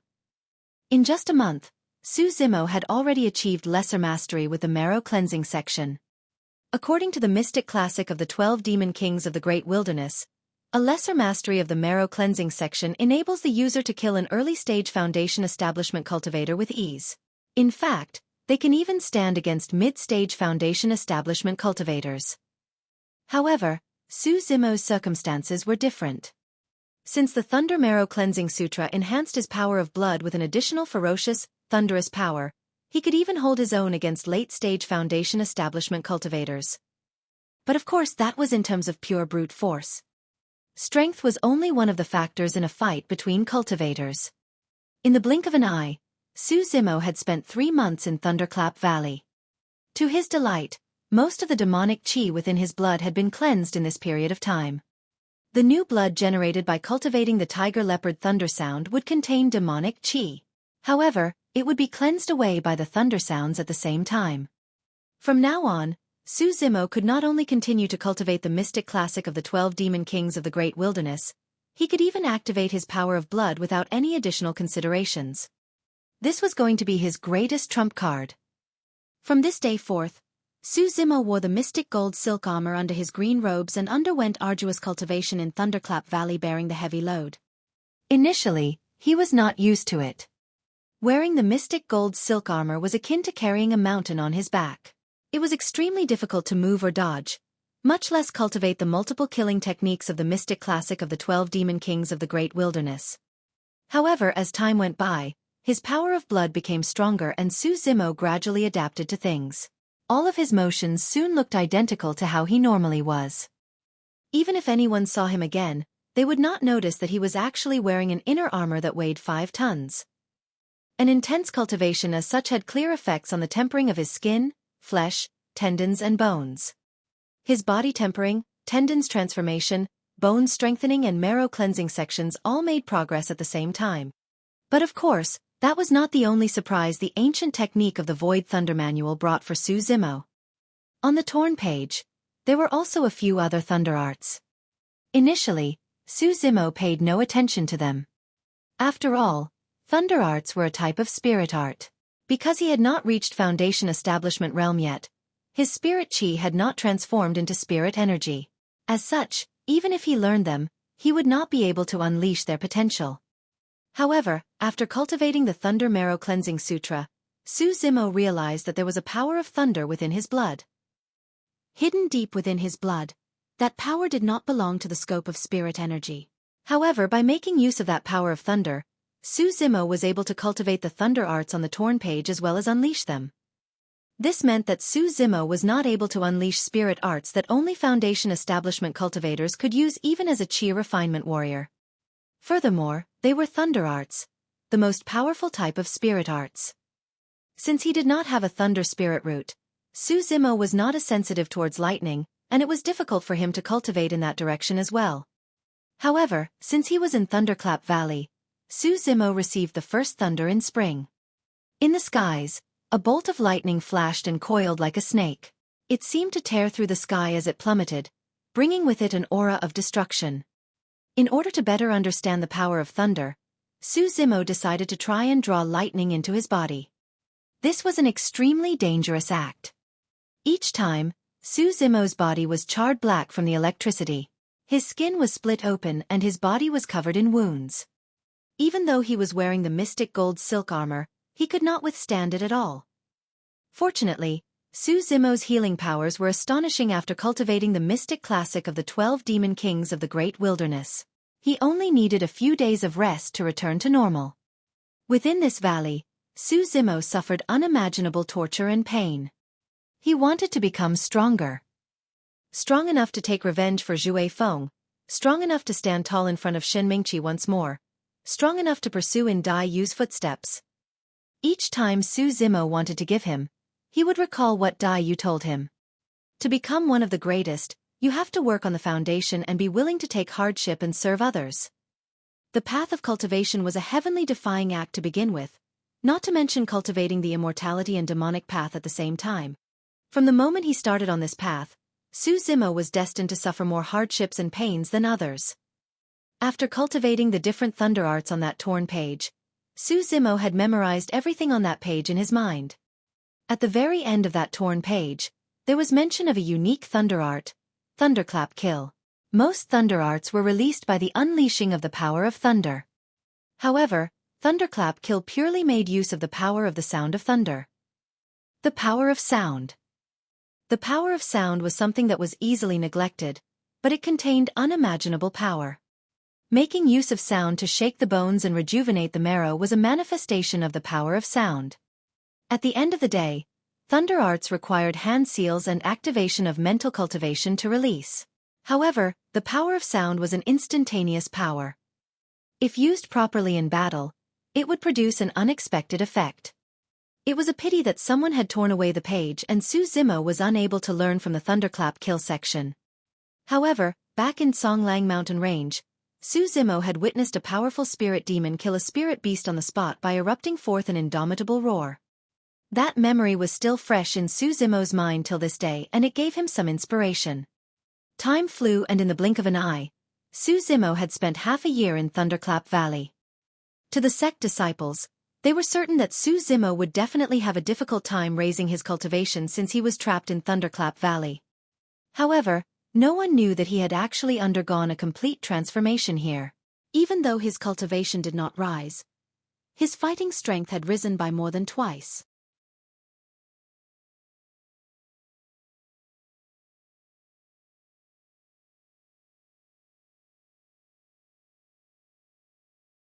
Chapter 138, Spirit Mine. Chapter 138, Spirit Mine. This day, a bright sound of a crane that even suppressed the thunderous sound of the valley echoed out. After half a year, the crane had descended in Thunderclap Valley once more. By the time it landed on the ground, it was already transformed into the red-headed beauty. Looking at Su Zimo, she remarked softly in surprise, "You've succeeded." Su Zimo nodded and bowed. "It's all thanks to you, Senior."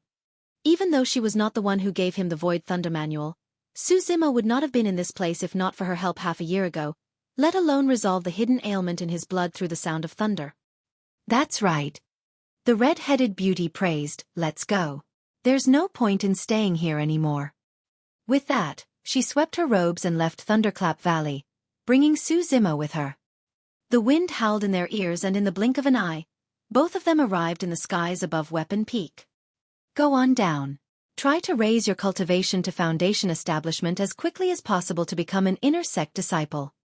The red-headed beauty said, "Even though Ethereal Sword is no match for your sword formation, the real strength of Ethereal Sword does not lie in its power, but its unpredictability. First, Feng Haoyu did not manage to unleash the full power of Ethereal Sword and chose to fight you head-on. Second, he had only managed to cultivate level 1 of Ethereal Sword, Shadows. Su Zimo nodded. For it to be one of the sect's 3 major secret skills and even the foundation of one of the 5 major sects, there was no way it would be an ordinary skill. Pondering silently for a while, the red-headed beauty continued, after becoming an inner sect disciple, you must not slack off. You have to raise your cultivation as quickly as possible and fight for a position as a legacy disciple so that you have the rights to learn our sect's secret skills. Other than Ethereal Sword, the other 2 secret skills are extremely important for you as well. In fact, one of them can even raise your melee combat strength by a fair bit. When he heard that, Su Zimo's eyes lit up. Melee combat was his trump card. The stronger his trump card was, the more powerful he would be and his journey through the cultivation world would be safer as well. After a few more reminders, the crane turned to leave as Su Zimo descended slowly upon Weapon Peak. Weapon Peak did not change much after half a year. Around the weapon refinement hall, Su Zimo caught sight of a few familiar faces. Junior brother Su is back. Xueqi looked at Su Zimo with a bright smile and greeted him while rushing over. Some of the nearby Weapon Peak disciples looked towards Su Zimo as well. After half a year, many of the Weapon Peak disciples had an improvement in their cultivation. Xueqi was now at the peak of perfected qi condensation, and could advance to foundation establishment at any time. Everyone knew that Su Zimo must have suffered quite a bit in the Thunderclap Valley. As such, they did ask him about it and merely chatted with him casually about the changes in the sect. Feng Haoyu did not wallow in despair after his defeat half a year ago. Instead, he was even more focused in his cultivation and completely gave up on supplementary skills such as weapon and elixir refinement. After becoming an inner sect disciple, he reached mid-stage foundation establishment in less than half a year. Within the inner sect, he was also well known and strong. A month ago, right as he entered mid-stage foundation establishment, Feng Haoyu defeated a late-stage foundation establishment senior brother and rose to fame after that fight. Even though he was only at mid-stage foundation establishment, there were rumors in the inner sect that apart from being a legacy disciple, he was already the number 1 of the inner sect. It would not be long before Feng Haoyu became a true legacy disciple. Even Lang Rou, who also had a variant spirit root, could not match up against his terrifying cultivation speed. But of course, Lang Rou was now an inner sect disciple as well and as at the peak of early-stage foundation establishment. After chatting a little more with Xueqi and the rest, Su Zimo left and returned to his cave abode. The spirit tiger and little crane were guarding the place. The moment they caught sight of Su Zimo returning, they were naturally elated. The tiger and crane pondered for a moment. They were going to have more elixirs in the future. The moment Su Zimo sat down, the sound of clothes fluttering could be heard from the skies outside. Right after descending at the cave abode's entrance, heavy footsteps echoed out. Su Zimo smiled and knew who it was immediately. Waving his robes, the entrance door opened. "Bro, I've missed you so much." Little Fatty ran over and gave Su Zimo a passionate bear hug. "Bro, you're really amazing. Nothing much happened to you despite spending half a year in Thunderclap Valley." Little Fatty laughed. "You aren't bad either. You're already at early-stage foundation establishment." It was easy to check on Little Fatty's cultivation using the spirit peering art. Hee hee. Little Fatty chuckled. He saw that Su Zimo was still at level 9 qi condensation and had not made any progress for the past half year. Assuming that he would feel dejected over that fact, Little Fatty comforted Su Zimo, "Bro, don't be discouraged. Given your endowment, it's only a matter of time before you catch up to us." Su Zimo laughed. He had spent quite a lot of inferior-grade spirit stones to break through to level 9 qi condensation. If he wanted to reach perfected qi condensation, he would require even more spirit stones. However, his storage bag was empty now. Without sufficient spirit stones and perfect spirit-gathering elixirs, it was indeed not an easy task to catch up to Little Fatty and company. Sensing that Su Zimo seemed to be troubled, Little Fatty thought for a moment and said suddenly, "Right, bro, tomorrow, a few of us inner sect disciples are heading out for a sect mission. How about joining us to let off some steam?" "Inner sect mission?" Su Zimo shook his head. "I'm only a trial disciple. How am I qualified to take part in inner sect missions?" Little Fatty waved it off. Don't worry. It's nothing much for you to tag along, bro. Furthermore. Pausing for a moment, Little Fatty continued mysteriously. This mission is actually rather simple, bro. You can even get some spirit stones just by tagging along. Oh. Zimo was a little moved. Right now, he was exactly in need of spirit stones. What sort of a mission is it? Zimo asked. A disciple out on training discovered a spirit mine outside of Linfeng City, and he's currently mining it. Because this senior brother is alone, he's worried that itinerant cultivators might covet the spirit mine. So, he requested the sect to send some cultivators to assist him and collect the mined spirit stones back to the sect. Little Fatty winked. I've asked around in the sect. For a mission as such, even if we were to secretly keep some of the mined spirit stones ourselves, the sect would not mind about it. Zimo was deep in thought. Thinking that Zimo was worried about his safety, Little Fatty laughed. Bro, don't worry. It's just an inferior-grade spirit mine and the majority of it is inferior-grade spirit stones. Even if there are middle-grade spirit stones, they will be extremely limited. With a foundation establishment cultivator leading the way, there won't be any danger at all. Furthermore, Ethereal Sect is one of the 5 major sects of the Great Zhou dynasty. No itinerant cultivator would have the guts to try and steal a spirit mine from us. Once we arrive at Linfeng City of Qi Country, even the city lord will have to welcome us with good food and drinks. We'll stay there for a couple of days and once the mining is complete, we just have to take the spirit stones back to the sect. Alright, Zimo agreed to it. Raising his brow, Little Fatty gave a strange smile and said, Bro, we'll meet at the front peak tomorrow morning. There's even a surprise, hee hee.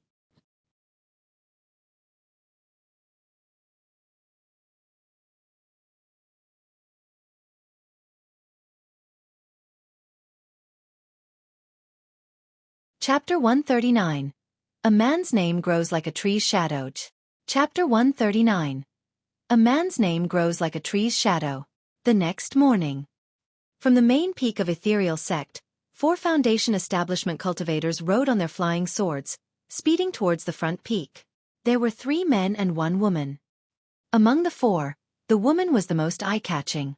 Her shirt was white as snow, untainted by any form of dust, and her beauty was unparalleled with glistening complexion.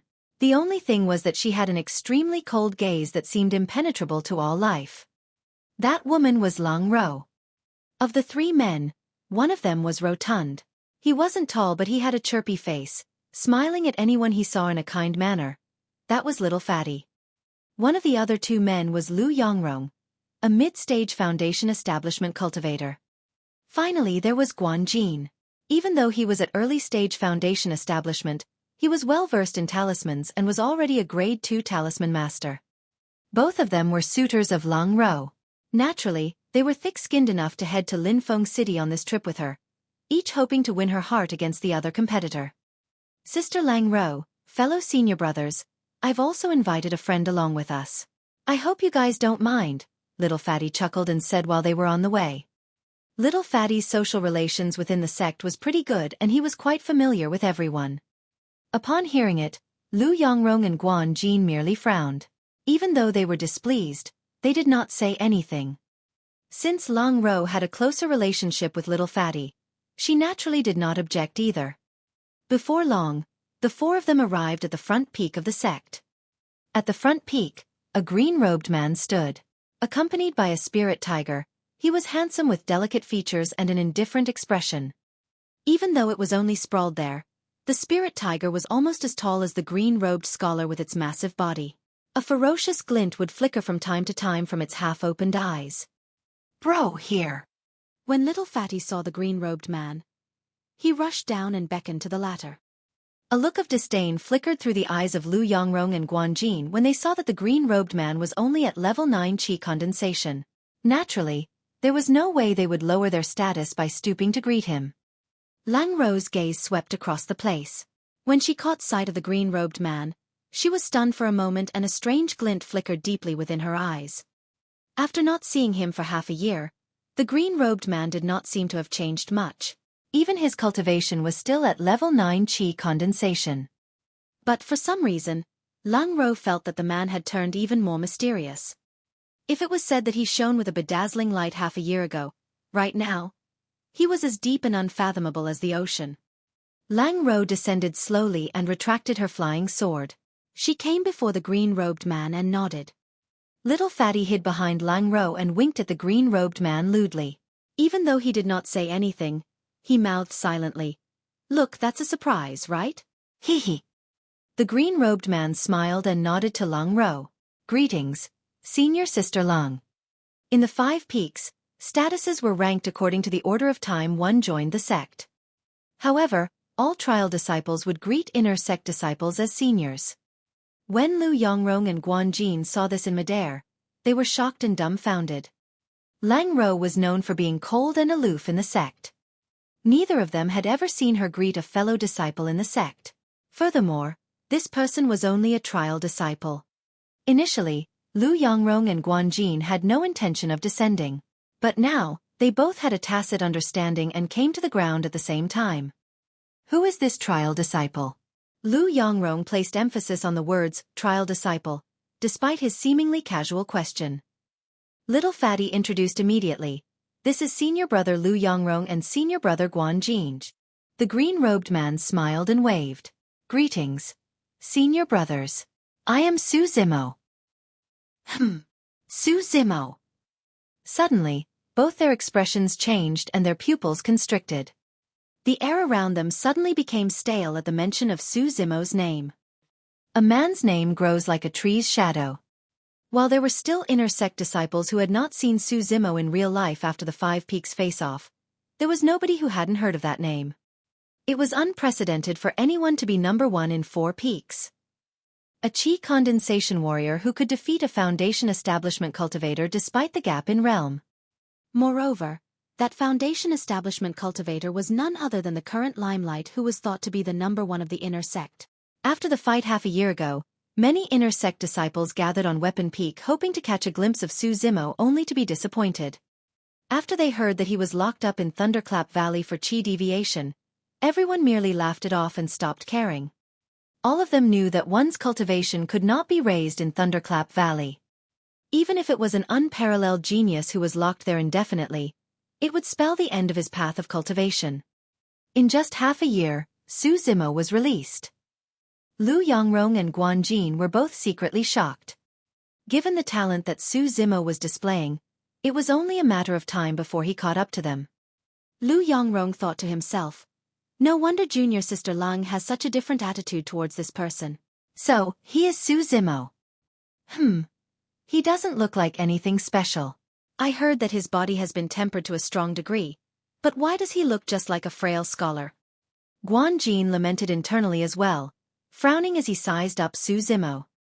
After a moment, Lu Yongrong suddenly said, "Junior brother Su, I've heard a lot about you." Pausing for a moment, he changed the topic. "I heard that you were already at level 9 chi condensation half a year ago. Why hasn't your cultivation improved after such a long time?" He was clearly pointing out the obvious and it was full of provocation. Guanjin exclaimed with curiosity in his eyes. "Junior brother Su, I heard that you entered chi deviation in your cultivation. Why were you so careless? Since you were just released from Thunderclap Valley, let me give you a word of advice as your senior. You should go back to cultivate in seclusion lest you make any more mistakes and affect your own future." Su Zimo was a smart man. From the way they looked at Lang Ro, he could vaguely guess what they were thinking. Towards their sarcastic questions, Su Zimo smiled and replied casually, "Thank you for the concern, senior brothers." Little Fatty heaved a sigh of relief at Su Zimo's reaction. Initially, he was so nervous that his palms were sweating entirely. Little Fatty understood Su Zimo's temperament and was afraid that the latter might fight with those two over that unpleasantness. Back then, Su Zimo dared to point his saber at Chen Yu of the disciplinary hall. These two senior brothers did not have what it takes to hold down Su Zimo. However, things were different to Su Zimo right now. Back in Spirit Peak, Chen Yu was obviously biased towards Feng Haoyu and even wanted to maim him of his cultivation despite the spirit tiger being injured. That was why Su Zimo was unable to tolerate it. Even though these two senior brothers were also hostile towards him, it was just due to petty thoughts. Since it was nothing much, Su Zimo could naturally let it slide with just a smile. He no longer looked at Lu Yongrong and Guanjin, merely reaching out to fondle the spirit tiger on the head. Instantly, Lu Yongrong and Guanjin were furious. They were being ignored. However, what the both of them did not know was that Su Zimo was actually comforting the spirit tiger. Otherwise, it would have lunged and attacked both of them given its wild nature.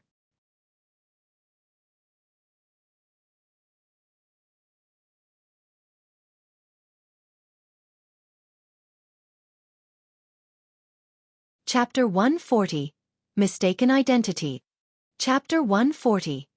Mistaken Identity. Caw caw. Right then, a crane cried out from not far away. Roar! Growling softly, the spirit tiger looked at Little Crane that was flying over, as if greeting it. Little Crane had always been in Ethereal Peak and had never left the sect. This was a rare opportunity and it naturally wanted to tag along for some fun secretly. However, Su Zimo did not dare to make the decision on his own, and he had it ask Senior Crane for permission. When Little Crane heard that, it became dejected immediately. Its mother had always been extremely strict and had once said that it was not allowed to leave the sect until it was at Golden Core Realm. Initially, Little Crane did not bear much hope. However, the moment its mother heard that it was going with Su Zimo, she agreed to it right away. Naturally, Little Crane was elated and quickly chased after them. Isn't that the little crane in our sect? Why is it here? Lu Yongrong remarked in soft surprise. Guanjin pondered and replied, perhaps it's just passing by. Clearing his throat, Lu Yongrong swept his gaze across Su Zimo and the rest. He said in a deep voice, it is said that the little crane's background is not simple. It is the child of Ethereal Sect's mystical guardian beast. Guanjin could tell that Lu Yongrong was boasting and could not help but scoff. Which inner sect disciple doesn't know about this? Raising his brow, a look of smugness flickered through Lu Yongrong's eyes as he harumphed softly. I've been in contact with Little Crane before. Previously, I even fed it once. Given its intelligence, it might even remember me. In reality, Lu Yongrong was not the one who had taken the initiative to feed Little Crane. Because Su Zimo spent half a year in Thunderclap Valley, Little Crane did not have any elixirs and it felt extremely uncomfortable. Coincidentally, it passed by Lu Yongrong who had just obtained a rather decent elixir and instantly, Little Crane robbed him. Because of that, Little Crane was taught a lesson by its mother. Guanjin's expression darkened and he did not say anything. Feeling that he had gained the upper hand, Lu Yongrong was in a good mood. Right then, Little Crane arrived above their heads and chirped a couple of times before descending slowly. The moment he saw that, Lu Yongrong repressed the excitement in his heart and no longer looked at Guanjin. Turning slightly, he smiled to Lu Yongrong. Junior Sister Lung, don't you think Little Crane is really intelligent? I've only fed it once and it remembered it dearly. Now, it even came looking for me specially, hee hee. Right after he said that, Little Crane descended before everyone. Lu Yongrong let out a bright smile and greeted. Little Crane, my friend. It's been a long time. Little Crane tilted its head slightly and looked at Lu Yongrong as if it was trying to recall who this person smiling so disgustingly was. It thought for a while but could not recall. Ignoring that person, it walked towards Su Zimo and lowered its head. Rubbing gently against his arm with its sharp beak, it blinked and called out purringly.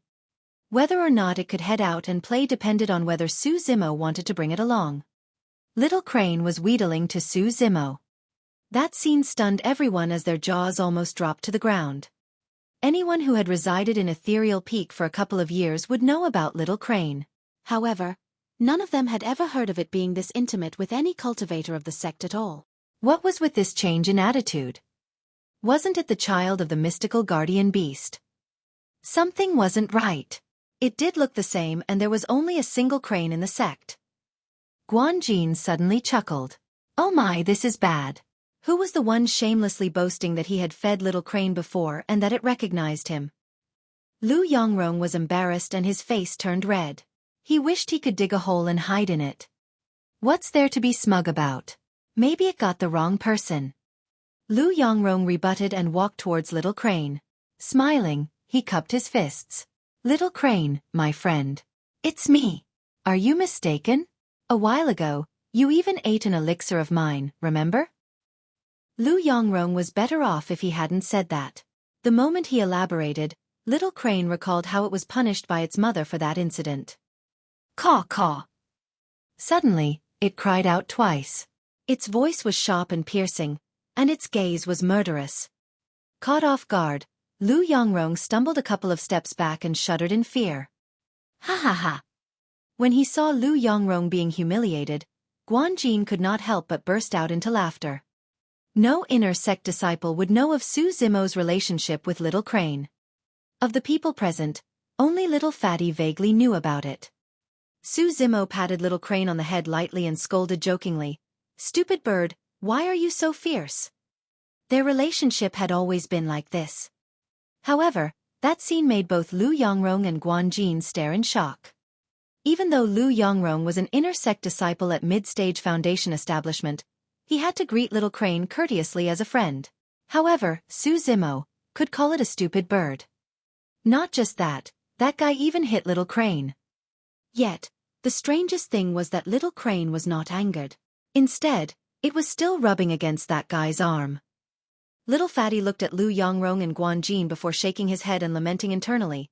"If you guys knew that bro had Little Crane locked up for more than 3 months, you would be scared silly." "Did she agree?" Su Zimo asked. Little Crane nodded hurriedly, its eyes filled with anticipation waiting for Su Zimo to agree. Su Zimo replied, "All right, let's go together then." Pausing for a moment, Su Zimo felt that something was amiss again. He turned to look at Lang Ro and the rest, asking, "Senior Sister Lang and fellow senior brothers, will there be any problem if Little Crane comes along?" No problem." Lu Yongrong was completely stumped as he replied instinctively. Lang Ro's lips curled slightly as she revealed a faint smile and nodded. Putting aside the fact that Little Crane's strength was equivalent to a spirit demon at Foundation Establishment realm, who would dare to stop it from tagging along given its status? Since everyone's here, let's make a move and try to get to Linfeng City as early as possible. Little Fatty coughed and rubbed his hands. Lang Ro nodded. Rolling his eyes, a plot came to mind as Lu Yongrong suddenly said, "You're right, junior brother. We should get to Linfeng City as quickly as possible. However, junior brother Su's cultivation is too low.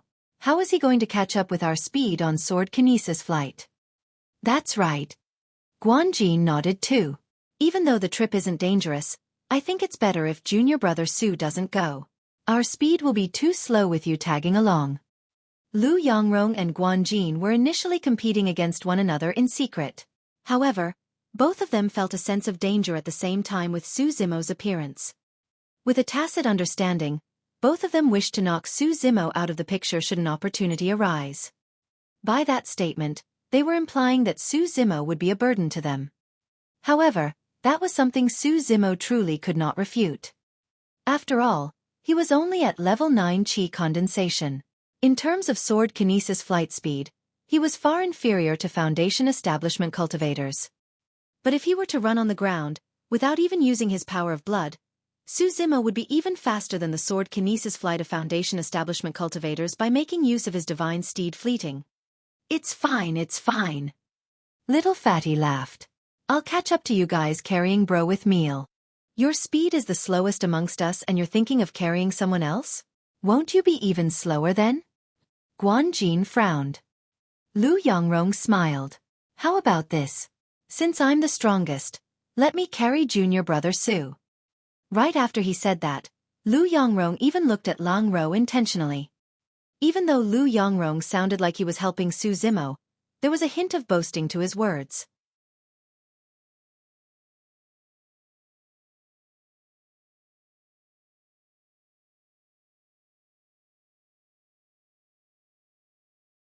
Chapter 141.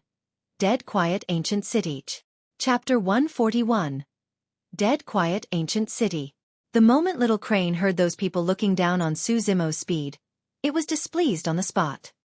It wasn't feeling unfair for Su Zimo.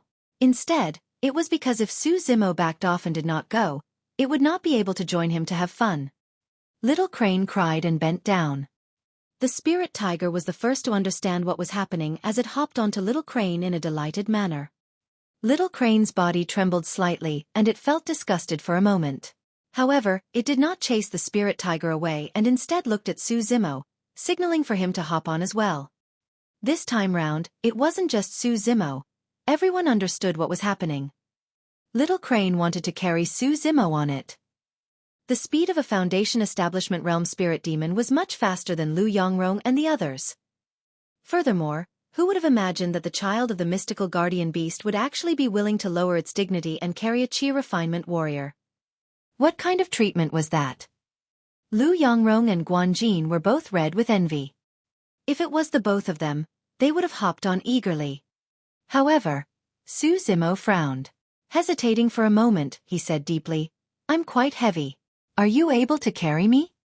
Su Zimo was wearing the mystic gold silk armor which weighed a full 5 tons. If he wanted to take off the mystic gold silk armor, he would have to remove his green robes. However, that wasn't convenient with Lung Ro around. Little Crane believed none of that. Pouting its lips, it raised its head and lamented internally. How much can a mere Chi refinement warrior weigh? Caw caw. Little Crane chirped and urged Su Zimo to hurry up. Coughing gently, Su Zimo reminded, "Be careful." With that said, Su Zimo leaped onto Little Crane's back. Thump!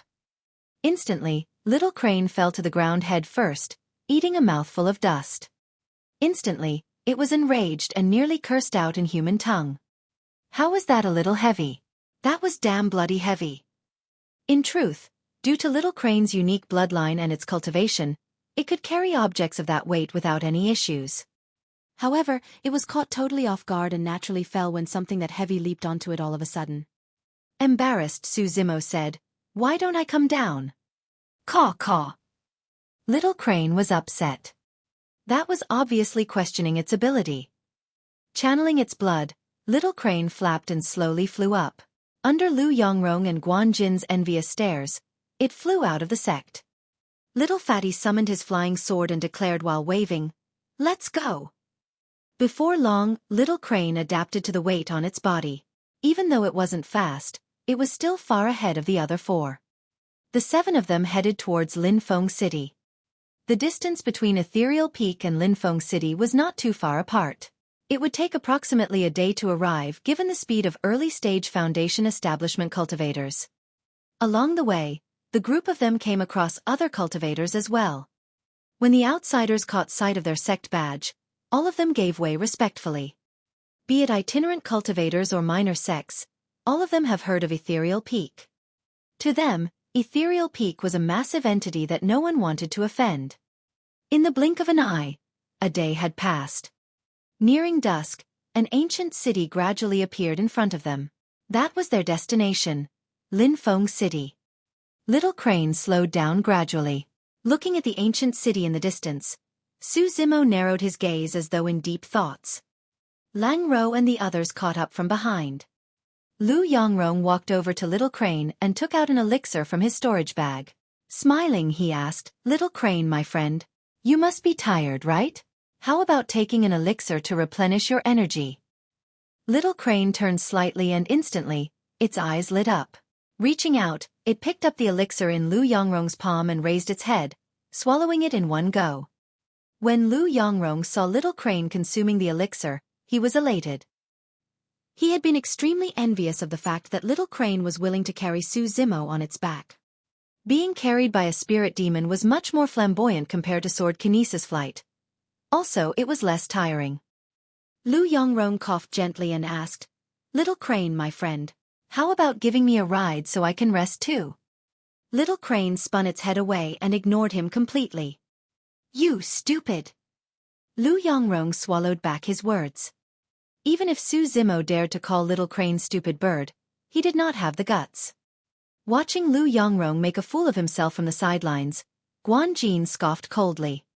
Right then, Su Zimo suddenly said, "Everyone watch out. Something isn't right about Linfeng City." "What's wrong?" Humiliated by Little Crane, Lu Yongrong was fuming. The moment he heard Su Zimo, he retorted, "Don't give instructions if you don't know anything. You're just a level 9 Chi refinement warrior." Exactly. At this moment, Guanjin was on the same side as Lu Yongrong. He had no intention of letting Su Zimo off as he continued. "What's wrong with Linfeng City? Everything feels normal to me. Even though it's already evening time, There's no lights in the city. It's strange, Su Zimo shook his head. Lang Ro furrowed her brows, clearly realizing this. Lu Yongrong snorted lightly. It's not actually night yet. What kind of lights do you want? In a short while, all 5 of them arrived at the skies above Linfeng City and descended slowly. This time, even Lu Yongrong and Guanjin noticed something odd about the city. It was too quiet. The ancient city's streets were empty without a single person. Even at dusk, it shouldn't be this quiet. It was as if the entire city was empty and everyone had disappeared, leaving it in dead silence. The 5 of them landed in Linfeng City and looked around. Shops on either side of the streets were tightly shut, as though they hadn't been open yet. The atmosphere in the ancient city was strange and even sinister. Su Zimo's nostrils flared, but he could not smell any blood. What's going on? Little Fatty asked with a stern expression. In theory, the city lord of Linfeng City should have prepared long ago to send someone to welcome them. Yet, there wasn't a single person to be seen in Linfeng City right now. Lu Yongrong shook his head. He gripped his flying sword tightly with a tense expression. The spirit tiger's ears flapped as it looked around, its claws digging the ground constantly with unease. Little Crane behaved the same way and flapped its wings. After pondering for a moment, Lu Yongrong made a decision and said in a low voice, "Let's go. We'll check out the city lord's residence first." His cultivation was the highest among them. Even though no one said anything, it was a silent agreement to accept him as the leader. This time round, none of them used sword kinesis flight. Apart from Su Zimo, everyone had expended a lot of spirit chi to get here. That was why they chose to walk now. Walking along the quiet streets, all 5 of them looked around and listened to everything, taking note of any activity. All of a sudden noise sounded out behind them. Instantly, Lu Yongrong felt the hair on his neck stand on end. He spun around furiously and looked back. Not far away, a gigantic triangular flag with the word wine flapped in the wind, letting out sounds. It was a false alarm. Lu Yongrong and the others heaved a sigh of relief. Yet another strange gust of cold wind blew by and suddenly, Lu Yongrong realized he had broken out into cold sweat before he knew it. This is freaking weird. He cursed and continued walking. You're tuning in to the Xueqi's Martial Arts Saga YouTube channel. Don't forget to subscribe and join us on this journey to catch the most captivating stories.